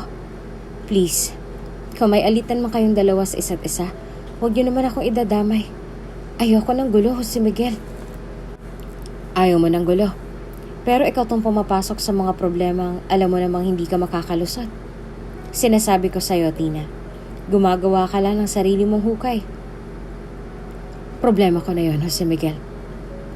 Walang ibang nagawa si Jose Miguel kung hindi ang sarkastiko na lang na napailing at napangisi sa harapan niya. Kaya naman walang ibang nagawa si Tina kung hindi ang mapabuntong hininga na lang sa kinatatayuan niya. Nang sandaling bumaling si Jose Miguel sa kanya, ay hindi na siya nakaiwas pa rito ng sandaling sugurin siya nito ng halik sa labi na bahagya niya pang ikinatigil. Unti-unti siyang pumikit upang namnamin niyon hanggang sa hindi niya na namalayang kusa nang kumapit ang mga kamay niya sa kwelyo ng binata upang gantihan ang halik nito sa kanya. Nang mapagtantong mali ang lahat, hindi kalaunan ay siya na rin ang kusang huminto sa paghalik sa binata, dahilan upang muli itong mag-angat ng tingin sa kanya. Mali ito, Miguel. Umalis ka na, pakiusap. Aniya sa mahinang tono. Wala namang iba nagawa si Jose Miguel kung hindi ang tahimik na lang na matawa sa sinabi niya. Kaya naman agad siya nag-iwas ng tingin sa binata na mas lalong ikinangisi ng binatang kaharap niya. Alam mo, Tina, kahit na ilang ulit mong itanggi sa akin na ikaw ang babaeng yan, at kahit na ilang beses mo pang iwasan lahat ng halik ko sa'yo, hindi kailanman magagawang magsinungaling ng mga mata mo. Saad ni Jose Miguel na ikinatahimik niya bago siya muling nag-iwas ng tingin dito. Kung alam ko lang nung una pa lang na mapupunta ka lang kay Alejandro, sana nung una pa lang, binuntis na kita. Dagdag pa niya. Hindi kalaunan ay tuluyan na ring binitawan siya ni Jose Miguel, kaya naman wala siyang iba nagawa kung hindi ang tumakbo palabas ng opisina ni Alejandro upang makatakas na rin kay Jose Miguel. Ilang araw ang nakalipas ay tuluyan na rin siyang tinantanan ni Jose Miguel. Madalas niya itong makasama sa opisina, kaya naman minsan ay hindi niya rin napipigilang makaramdam ng pagkailang, lalo na sa tuwing lalapit ito sa kanya at pagmamasdan niya ng lihim ang dalaga. Sa kabilang banda ay wala namang iba nagawa pa si Jose Miguel kung hindi ang magtaas ng kilay. Napapansin niya kasi ang biglaang pananaba ni Tina, ngunit hindi niya naman makumpirma kung tama bang mga spekulasyong naglalaro sa isip niya. Walang iba nagawa si Tina kung hindi ang mapaupo na lang sa sahig nang makita niya ang resulta ng pregnancy test na ginamit niya. Tanging si Jose Miguel lang ang nakaniig niya buong buhay niya. At may isang buwan pala nakakalipas simula nang mangyari ang lahat. Kahit na ilang beses man siyang pilitin ni Alejandro na may mangyari sa kanilang dalawa, ni minsan ay hindi niya ito kailanman pinayagan na galawin siya. Ngayong buntis siya sa anak nilang dalawa ni Jose Miguel, hindi niya tuloy alam kung anong gagawin niya. Ni hindi niya nga alam kung tama bang sabihin niya ito kay Alejandro gayong ikakasal na silang dalawa. Anong ibig sabihin nito, Tina? Agad na natigilan si Tina sa paglalakad patungo kay Alejandro nang makita niya ang pregnancy test na hawak nito na tinapon niya na sa trash bin noong nakaraang linggo. Galit ito naglakad patungo sa kanya at hindi niya na nagawa pang umiwas ang sandaling hawakan nito ang panga niya dahilan upang bahagya pa siyang napatingkayad sa kinatatayuan niya. Nasasaktan ako, Alejandro. Talaga masasaktan ka sa akin kapag hindi mo inamin sa akin kung sinong ama niyang dinadala mo. Sigaw nito sa mismong mukha niya bago nito binitawan ang mukha niya dahilan upang bahagya pa siyang napaupo sa sahig. Ano? Aamin ka sa akin o kailangan pa kitang bugbugin para malaglag yung batang dinadala mo? Please, Alejandro, wag. Maawa ka sa anak ko. Naiiyak niyang saad bago gumapang patungo sa paan ni Alejandro na iniwasan lang nito. Hindi ko alam kung sinong ama nito. Bago pa man ako magpunta sa bahay mo, may pinusukan akong trabaho. Baka customer ko lang ama ng dinadala ko. Please, maawa ka. Walang muwang bata. Wala siyang kasalanan. Hindi na nagawa pang tapusin ni Tina ang sasabihin niya nang sandaling suntukin siya sa mukha ni Alejandro dahilan upang bahagya pang pumutok ang labi niya. Ni hindi niya na rin nagawa pang iwasan ng binata na sandaling hablutin nito ang buhok niya dahilan upang mapatingala pa siya sa kinauupuan niya. Alam mo kung anong kaya kong gawin sa'yo at sa anak mo, Tina. Siguraduhin mo lang na hindi ka nahahabulin ng lalaking gumalaw sa'yo. Dahil sa oras na makialam siya sa kasal nating dalawa, hindi ako magdadalawang isip na ipaligpit kayong dalawa. Dagdag pa nito bago niya binitawan ang dalaga at naglakad na nga palayo. Kitang-kita ni Tina kung paanong baliin ni Alejandro ang pregnancy test na hawak niya bago niya ito tuluyang dinurog sa sahig gamit ang mga paa niya. Doon ay tila dumaloy ang luha sa mga mata ni Tina dahil aminin niya man o sa hindi, ay natatakot siya sa mangyayari sa kanya at sa anak niya. Hindi niya rin alam pero tila ba natatakot din siya para sa kalagayan ni Jose Miguel dahil paano kung malaman ni Alejandro na ang pamangkin niya lang pala nakabuntis sa kanya. Ano nangyari sa labi mo? Kunot noong tanong ni Jose Miguel nang sinadya niya itong puntahan sa lobby ng kumpanya nila. At bakit may mga pasaka sa katawan mo? Please, Jose Miguel, huwag muna ngayon. Baka may makakita sa atin at baka may magsumbong pa sa tito mo. Sagutin mo ang tanong ko, Tina. Wala akong pakialam sa sasabihin ng iba. Singhal ni Jose Miguel pagkatapos ang higitin ng braso ng dalagang kanina niya pa sinusundan. Anong nangyari dyan sa labi mo? At bakit puro pasay ang braso mo? Wala. Pagsisinungaling niya bago niya naramdaman ang panunubig ng mga mata niya sa hindi maipaliwanag na emosyon. Nadulas lang ako. Sinasaktan ka ba niya? Tanong ni Jose Miguel sa kanya na animong hindi pa naniniwala sa sinasabi niya.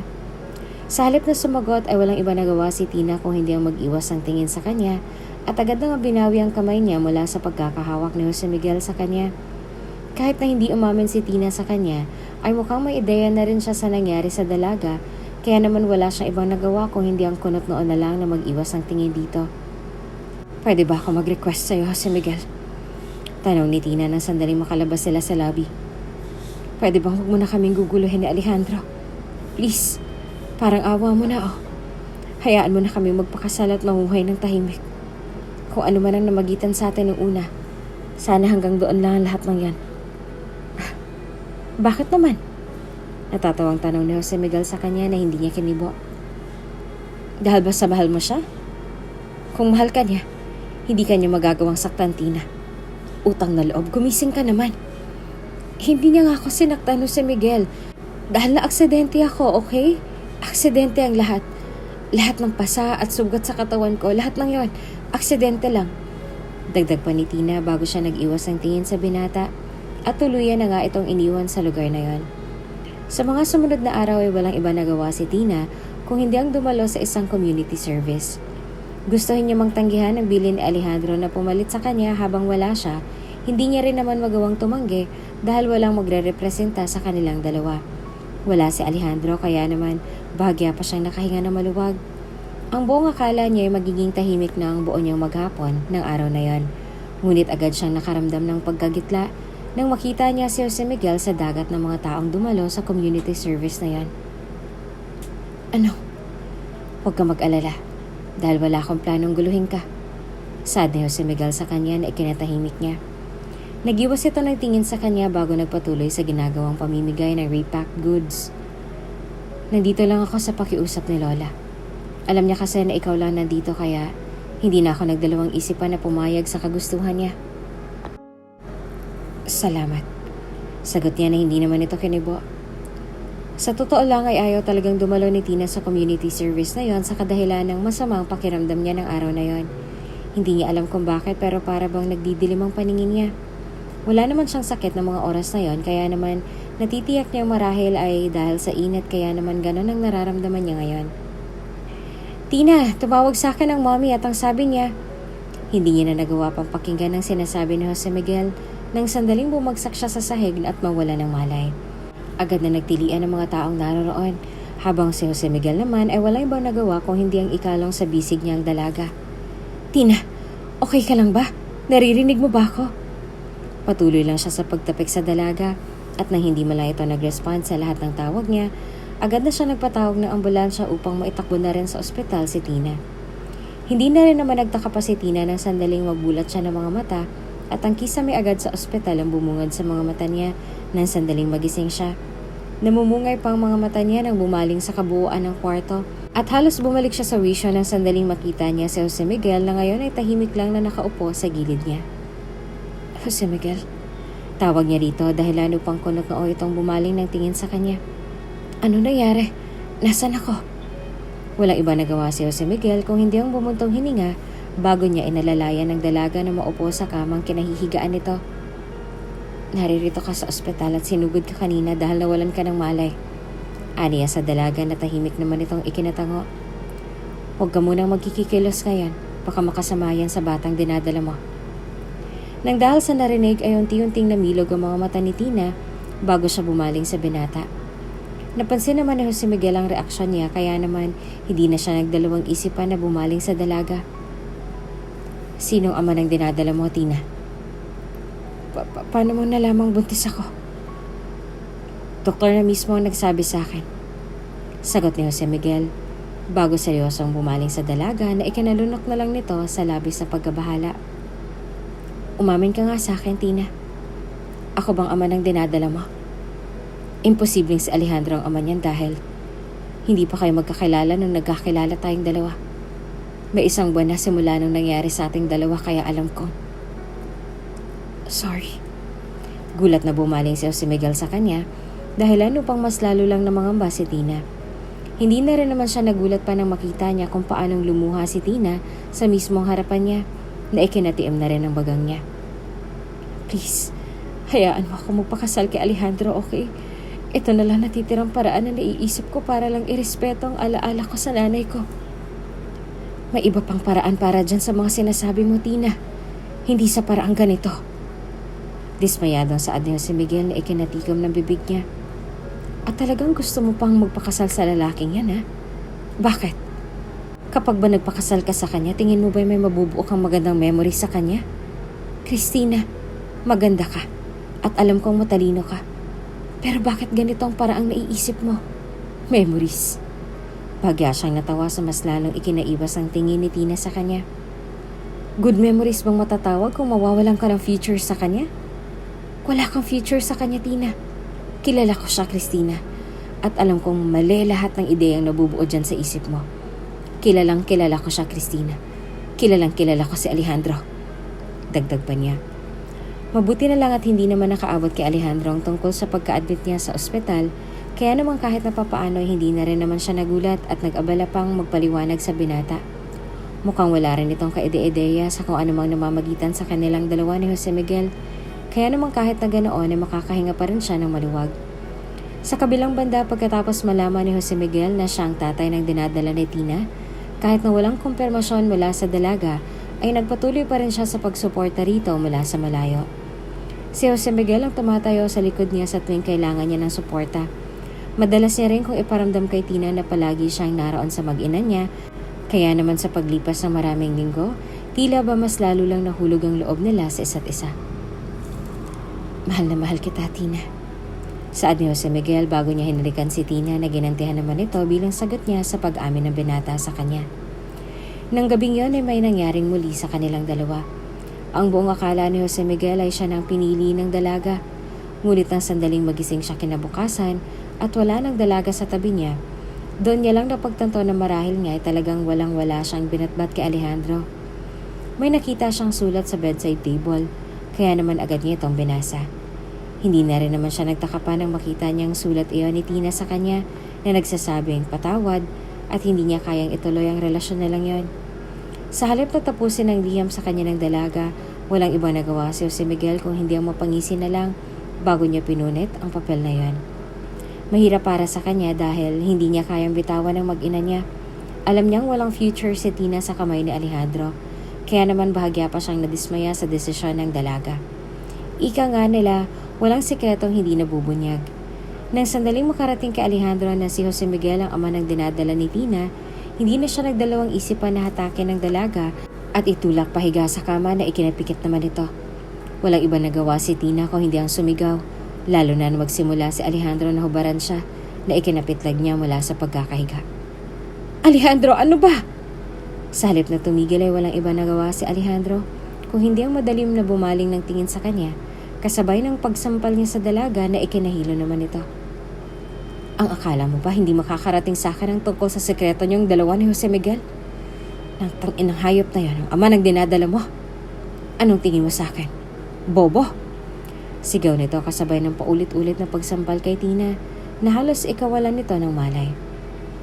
Talagang mahilig sa kompetisyon ng hayop na yun, ha? Tingnan natin kung anong magagawa niya sa oras na malaman niyang namatay ng anak niya bago pa man maisilang ng babaeng ginalaw niya. Dagdag pa niya. Bukas sa sana ang kasal nilang dalawa. Sa katunayan nga'y nakaayos ng lahat. Nag-iba lang ang ihip ng hangin ng sandaling makarating kay Alejandro ang nakakagimbal na balitang iyon. Hindi niya kayang lunukin na naisahan siya ni Jose Miguel. Kaya naman bago pa man siya maunahan ng pamangkin niya, hindi na siya nagdalawang isip na gumawa ng aksyon. Alejandro, ano ba? Naiiyak at nangihinang sigaw ni Tina nang sandaling yumuko si Alejandro sa kanya at agad siyang hinalikan sa leeg na pinandirihan niya. Alejandro, parang awa mo na. Huwag mong gawin to. Sa halip na tumigil ay walang ibang nagawa ang binata kung hindi ang magpatuloy lang sa paghalik sa leeg niya. Bago pa man may mangyari sa kanilang dalawa, agad nang umambas si Tina ng isang sipa sa ilalim na parte ni Alejandro na ikinapahalahaw nito sa sakit. Walang hiya kang babae ka! Sigaw ni Alejandro. Namilipit sa sakit si Alejandro sa ginawa niyang pagsipa at iyon ang ginamit niyang pagkakataon para lang makatakas sa bahay nito. Dahil nga sa medyo malalim na ang gabi at kilala na rin naman siya ng mga gwardyang magbabantay sa labas, hindi na rin naman nagdesisyon pang mga ito na harangin siya, kaya naman nagpatuloy lang siya sa pagtakbo palayo. Nang makakuha ng tiyempo ay doon niya kaagad tinawagan si Jose Miguel na agad naman siyang sinundo. Labis ang galit na nararamdaman ni Jose Miguel ng mga oras na yon, lalo na nang sandaling isinugod niya sa ospital si Tina nang mapansin niyang bubog sarado ang dalaga.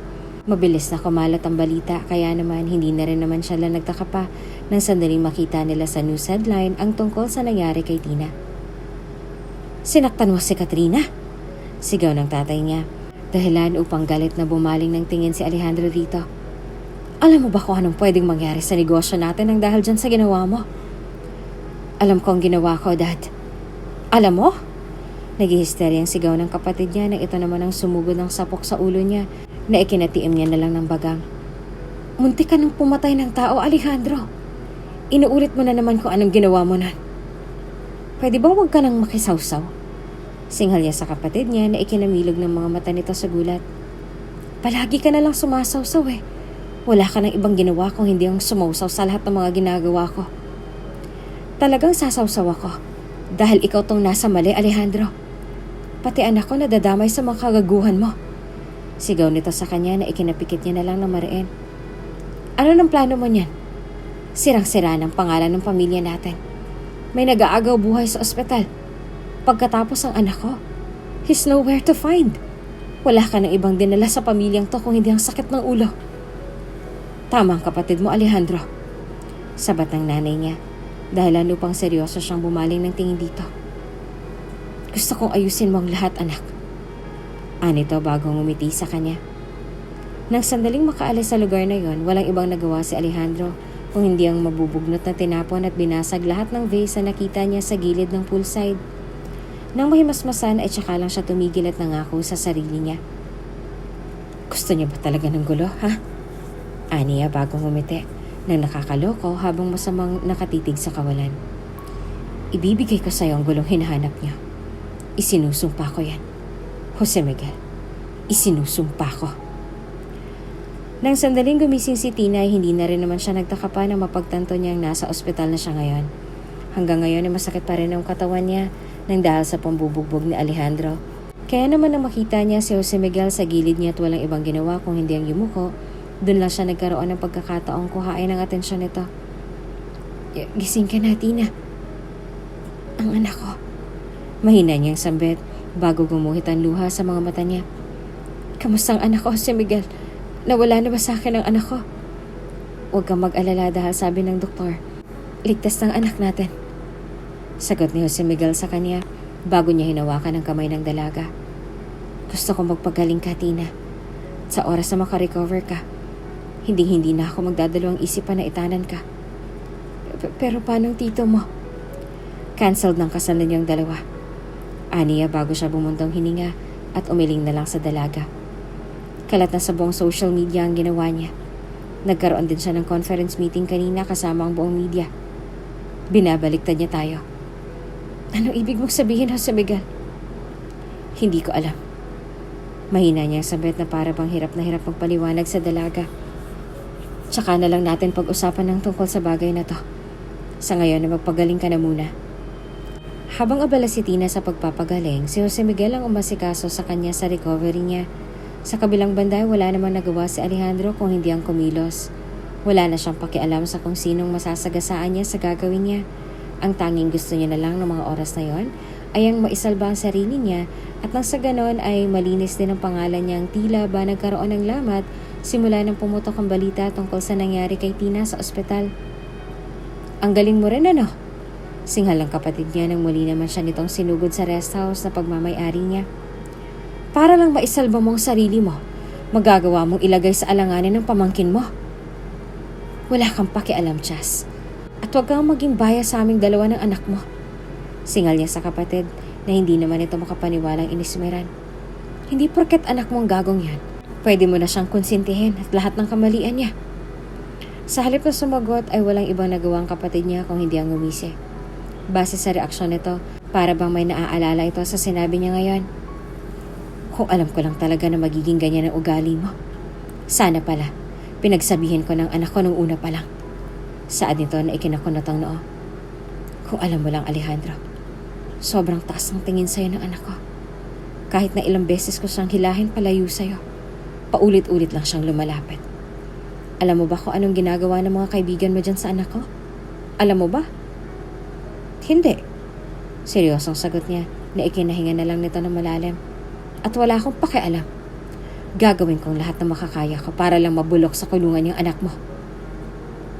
Try then. Tingnan lang natin kung sinong babalik at magmamakaawa sa huli. Sa oras na malaman mo lahat ng isinakripisyo ng anak ko para lang mailigtas ka. Sagot nito sa kanya na ikinakunat ng noon niya. Kausapin mo si Emmanuel na matauhan ka. Siyang nakakaalam sa lahat ng sekretong pilit na tinatago ng anak ko nun.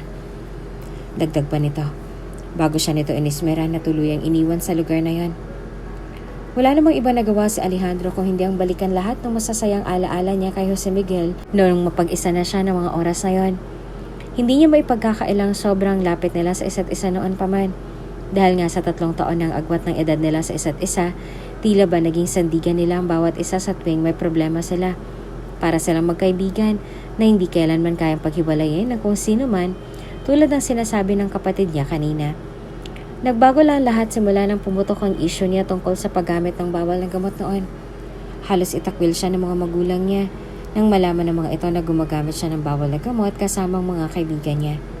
Hindi sang-ayon si Jose Miguel sa paggamit niya noon at bago pa man siya madamay sa masamang gawain na ginagawa ni Alejandro, hindi na siya nagdalawang isip pa na umiwas sa paborito niyang tito. Hindi maitanggi ni Alejandro na nakakaramdam siya ng dismaya sa pag-iwas nito sa kanya, ngunit naiintindihan niya naman ang pamangkin niya. Kahit sino naman ay iiwasan siya kung nasa mali siya, hindi ba? Muntik na siyang itakwil ng mga magulang niya noon nang malaman ng mga itong tungkol sa paggamit niya ng iligal na droga. Wala namang iba nakakaalam ng tungkol sa bagay na yon, maliban kay si Miguel at sa mga kaibigan niya. Kaya naman natitiyak niyang alinman sa dalawang may pakanasa nangyaring issue na yon. Imposible na mga kaibigan niyang magbubulgar sa masama niyang gawain dahil natitiyak niyang madadamay silang lahat kung gagawin nila iyon. Hindi naman sang-ayon si Miguel sa paggamit niya ng droga. Kaya naman wala siyang ibang naisip na kagalitan kung hindi ang pamangkin niya. Hindi niya na rin nagawa pang kumprontahin ang pamangkin niya noon dahil nga sa agad itong dumiretso sa ibang bansa. Nang sandaling maaksidente ito kaya naman nang bumalik ito, galit na ang nauna niyang sinalubong. Bakit nga kaya hindi mo lang pumasok sa isip niya na hayaan ang pamangkin niya magpaliwanag? Sa bagay, mukhang wala naman sa loob ni Jose Miguel ng mga planahong yon ang magpaliwanag sa kanya. Kaya naman hindi niya na rin ninais na marinig ang eksplanasyon nito sa kanya. Tulad ng pinangako niya sa sarili niya, tinanggal niya lahat ng access ni Jose Miguel sa negosyo nila. Pinagmukha niyang inahas ng pamangkin niya ang nobya niya sa publiko. At patong-patong na kaso tungkol sa pera at pagnanakaw ang isinampa niya kay Jose Miguel. Maging mga bank account na hawak nito ay agad niyang pinaputol kaya naman wala nang iba nagawa si Jose Miguel kung hindi ang tanggapin ang desisyon ng tiyuhin niya. Wala na rin namang nagawa ang mga lolo't lola niya, maging ang nanay niya sa desisyon ni Alejandro. Maliban kasi sa siyang may pinakamataas na posisyon sa kumpanya nila, siya rin ang magmamana ng lahat kaya naman wala na silang nagawa pa na magdesisyon nito laban kay Jose Miguel. Naniniwala rin kasi ang mga ito na magkakaayos din ang dalawa. Hindi man ngayon, pero kailan? Jose Miguel Severino? Sir, iimbitahan po sana namin kayo sa presinto. Saad ng pulis sa sumalubong sa kanya. Walang ibang nagawa si Jose Miguel kung hindi ang mapabaling kay Tina na ngayon ay walang ibang nagawa kung hindi ang matigilan sa narinig. Kagagaling lang nila noon sa department store upang bumili ng mga baby supplies kaya naman hindi nila tuloy alam kung anong gagawin nila ng mga oras na yon. Jose Miguel, ayos lang, sagot ni Jose Miguel sa kanya. Bago niya marahang tinanggal ang kamay ni Tina sa braso niya, bago niya nilingon ang dalaga. Kung sakali mang hindi ako makalabas ngayong araw, pwede bang bisitahin mo na lang ako sa kulungan? Miguel, no. Pakiusap ni Tina sa kanya na malungkot niya na lang nanginitian. Si Alejandro bang nasa likod nito? Hindi pa ba siya titigil? Ni hindi ka na nga nakakapagtrabaho. Nawala na sa iyong lahat. Sirang-sira ng pangalan mo sa ka-business deals ng pamilya niyo. Hindi pa rin ba siya titigil? Nagsimula siyang umiyak sa harapan ni Jose Miguel. Kaya naman walang ibang nagawang binata kung hindi ang malungkot na lang na natawa bago niya hinalikan ng noon ng dalaga ngayon ay walang ibang nagawa kung hindi ang lumuha sa harapan niya. Babalik din ako, Tina. Pangako. Babalik ako. Pangako nito sa kanya na pinanghawakan niya naman. Dahil nga sa patong-patong ang kasong isinampa sa kanya ni Alejandro, hindi na rin niya nagawa pang lumabas ang kulungan ng araw na yon. at sa mga sumunod pang linggo. Maging si Tina ay nakaramdam na rin ng lungkot dahil buntis na nga siya. Nasa kulungan pang ama ng dinadala niya. Hindi niya alam kung bakit pero tila ba magkakasakit siya sa patong-patong na problemang kinakaharap niya. Mabuti na lang at naroroon sina Emily, Anna at Abigail upang suportahan siya kahit na aminin niya man o sa hindi ay hindi pa sapat ang suporta ng mga ito sa kanya. Para mapagtibay ang kasong isasampa niya at nang sa ganon ay tuluyan na ring makulong ng panghabang buhay ang pamangkin niya sa kulungan, agad na siyang naghanap ng karagdagang ebidensya na magpapatibay sa lahat ng claims niya para rito. Habang abala siya sa paghahanap ng mga dokumento, agad na nangunot ang noon niya nang mapansin niya ang isang folder na nakatago sa pinakagilid ng mesa niya. May pangalan nito ni Jose Miguel at nakasaad din roon ang petsa kung kailan pumutok ang issue niya noon sa droga. Sa pagbabaka sakaling may makukuha siyang impormasyon doon, hindi na siya nagdalawang isipan na buklatin at pagmasdan ng mga dokumentong naroroon. Agad lang na namilog ang mata niya nang makita niya mga larawang naroroon. Ang folder na yon ay naglalaman ng mga larawan at dokumentong may kinalaman kay Jose Miguel. Naroon din ang medical records ng pamangkin niya, kaya naman hindi niya naiwasang makaramdam ng kuryoso. May dokumento rin siyang nakita roon na nagpapatunay na hindi sa isang car accident nakuha ni Jose Miguel ang lahat ng galos niya na yon. Kung bakit serious physical injuries ang nakasulat roon ay hindi niya alam. Marahan niya ring binuksan ang records tungkol sa kaso na naroon at halos mamilog ang mga mata niya na makita ang pangalan niyo ng mga kaibigan niya. Nakasaad doon lahat ng statements ni Jose Miguel laban sa mga kaibigan niya, kaya naman hindi niya naiwasang makaramdam ng kuryoso. Marahil nga ay tama ang kapatid niya. Upang maliwanagan sa lahat ng mga records na nakita niya, hindi na siya nagdalawang isipan na magtungo sa kaisa-isang taong natitiyak niya makakatulong sa kanya ng mga oras na yon. Tama lahat ng naririyan, sagot ni Emmanuel sa kanya bago ito seryosong humalukip-kip at sumandal sa kinauupuan niya. Hindi ko alam kung bakit bigla na namang nabuklat ang tungkol sa kaso na yan. Ang buong akala ko ngayon na ipaliwanag na sa'yo ni Jose Miguel ang lahat. Hindi pa pala. Aniya bago umismid sa kanya na hindi niya namang kinibo. Umaga noon nang tinambangan kami ng mga kaibigan mo sa likod ng campus. Binablackmail nilang pamangkin mo. At maging ako, na kung hindi kami magbibigay ng pera sa kanila, sasabihin nila sa mga magulang mo na gumagamit ka ng droga. Kilala mo kami, Alejandro. Kahit na nasa mali ka, mananatili lang na tikom ang bibig namin para sa ikaliligtas mo. Lalong-lalo na si Jose Miguel. Akalain mo, alam niya na pala na gumagamit ka ng droga, nilihim niya pa sa mga magulang mo. If I were him, matagal ka nang nakakulong eh. Walang iba nagawa si Alejandro kung hindi ang kunot noong nagbaba ng tingin habang pinoproseso lahat ng sinasabi ni Emmanuel ngayon sa harapan niya. Isa si Jose Miguel sa mga nakiusap sa akin noon para lang mailihim yung sekreto mo. Kaya nung malaman ko mula sa'yo na sinisisi mo si Jose Miguel sa kung bakit pumutok ang issue tungkol sa'yo na gumagamit ka ng droga, nagulat ako. Nagulat ako dahil yung pamangkin mo ang sinisisi mo sa kasalanang hindi niya namang ginawa. Inosenteng kaibigan ko, Alejandro. Hindi ko sinasabi sa'yo to dahil lang sa kaibigan ko si Jose Miguel. Sinasabi ko sa'yo to nang maliwanagan ka.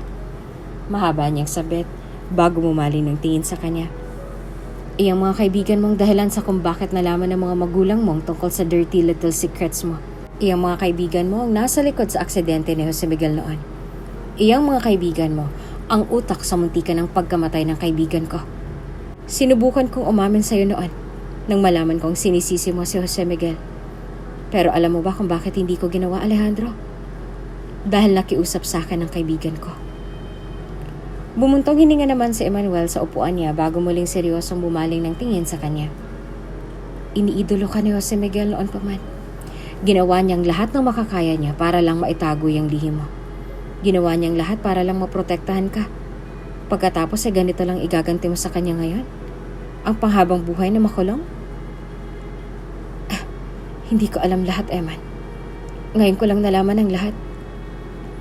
Ngayong nalaman mo ng tungkol doon, sana magbago pa ang isip mo sa pagsasampa ng kaso, Alejandro. Anito bago bumuntong hininga. Alam kong mahal na mahal ka ni Jose Miguel. Iniidolo ka niya noon pa man. At kaya niyang gawin ang lahat para sa ikabubuti mo. Maawa ka naman sa kanya, Alejandro. At ako nang nakikiusap sa'yo. Magkakaroon na siya ng pamilya. Buntis si Tina. Paano siya kung wala si Jose Miguel? Sige nga. Wala siyang kibo, kaya naman nagpatuloy lang si Emmanuel sa pagsasalita sa harapan niya. Sana hindi pa ito ang huli para sa inyong dalawa ng pamangkin mo, Alejandro. Nang dahil sa detalyadong kwento ni Emmanuel sa kanya, hindi kalaunan ay tuluyan niya na ring inurong ang kaso. Nang sandaling makalabas ang kulungan si Jose Miguel, hindi na rin naman siya nagdalawang isipan na lumipad sa ibang bansa kasama si Tina.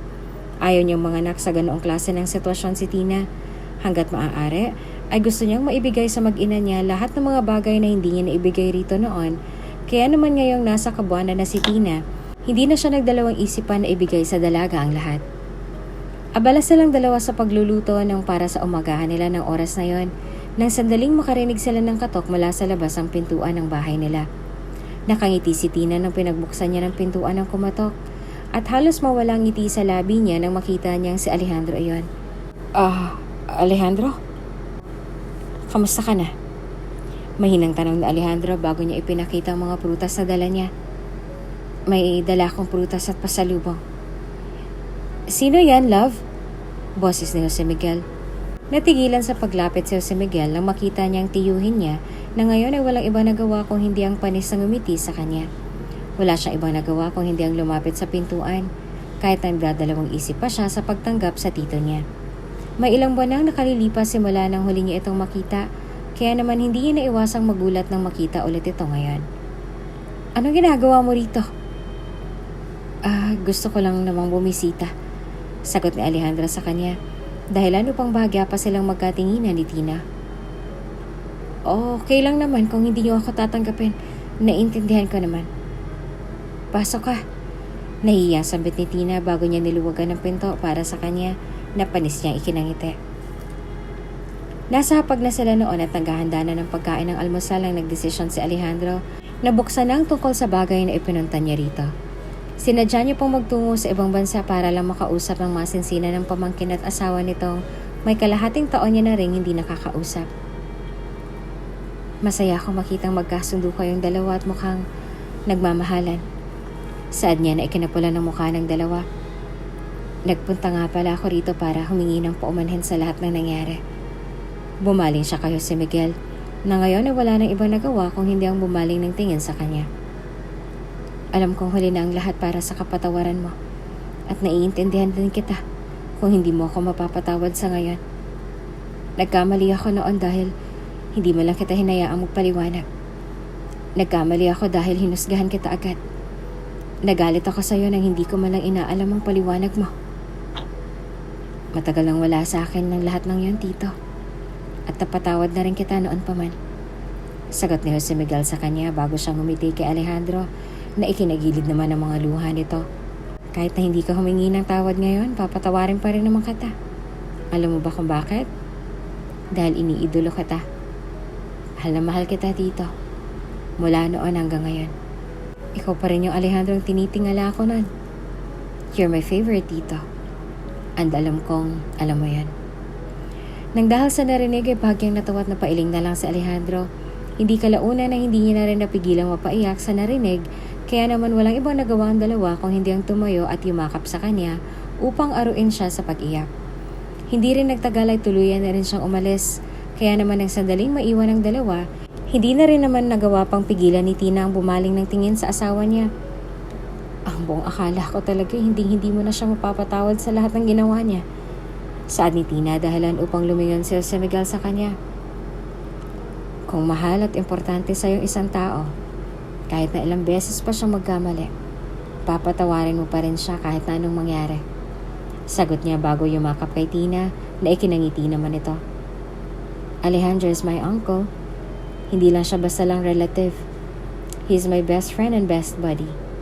At hindi kailanman magbabago yan. Kahit na ilang beses pa man kaming mag-away. Iba ka talaga, Miguel.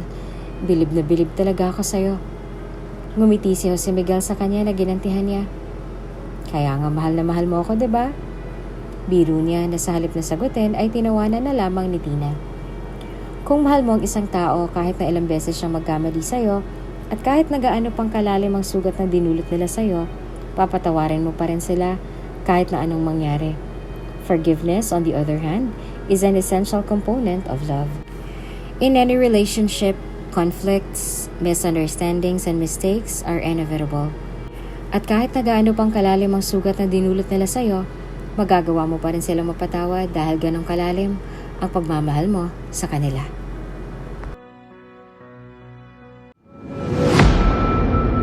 Kung bago ka pa lang sa channel na ito, Ate Jane TV, huwag kalimutang pindutin ang notification bell and subscribe button. Sana po hindi naman malaking abala sa inyo ang pagpindot ng subscribe button dahil ang kapalit po nito ay ang pagsuporta para makapag-produce ng mga libreng stories sa mga channels ni Ate Jane. Maraming salamat!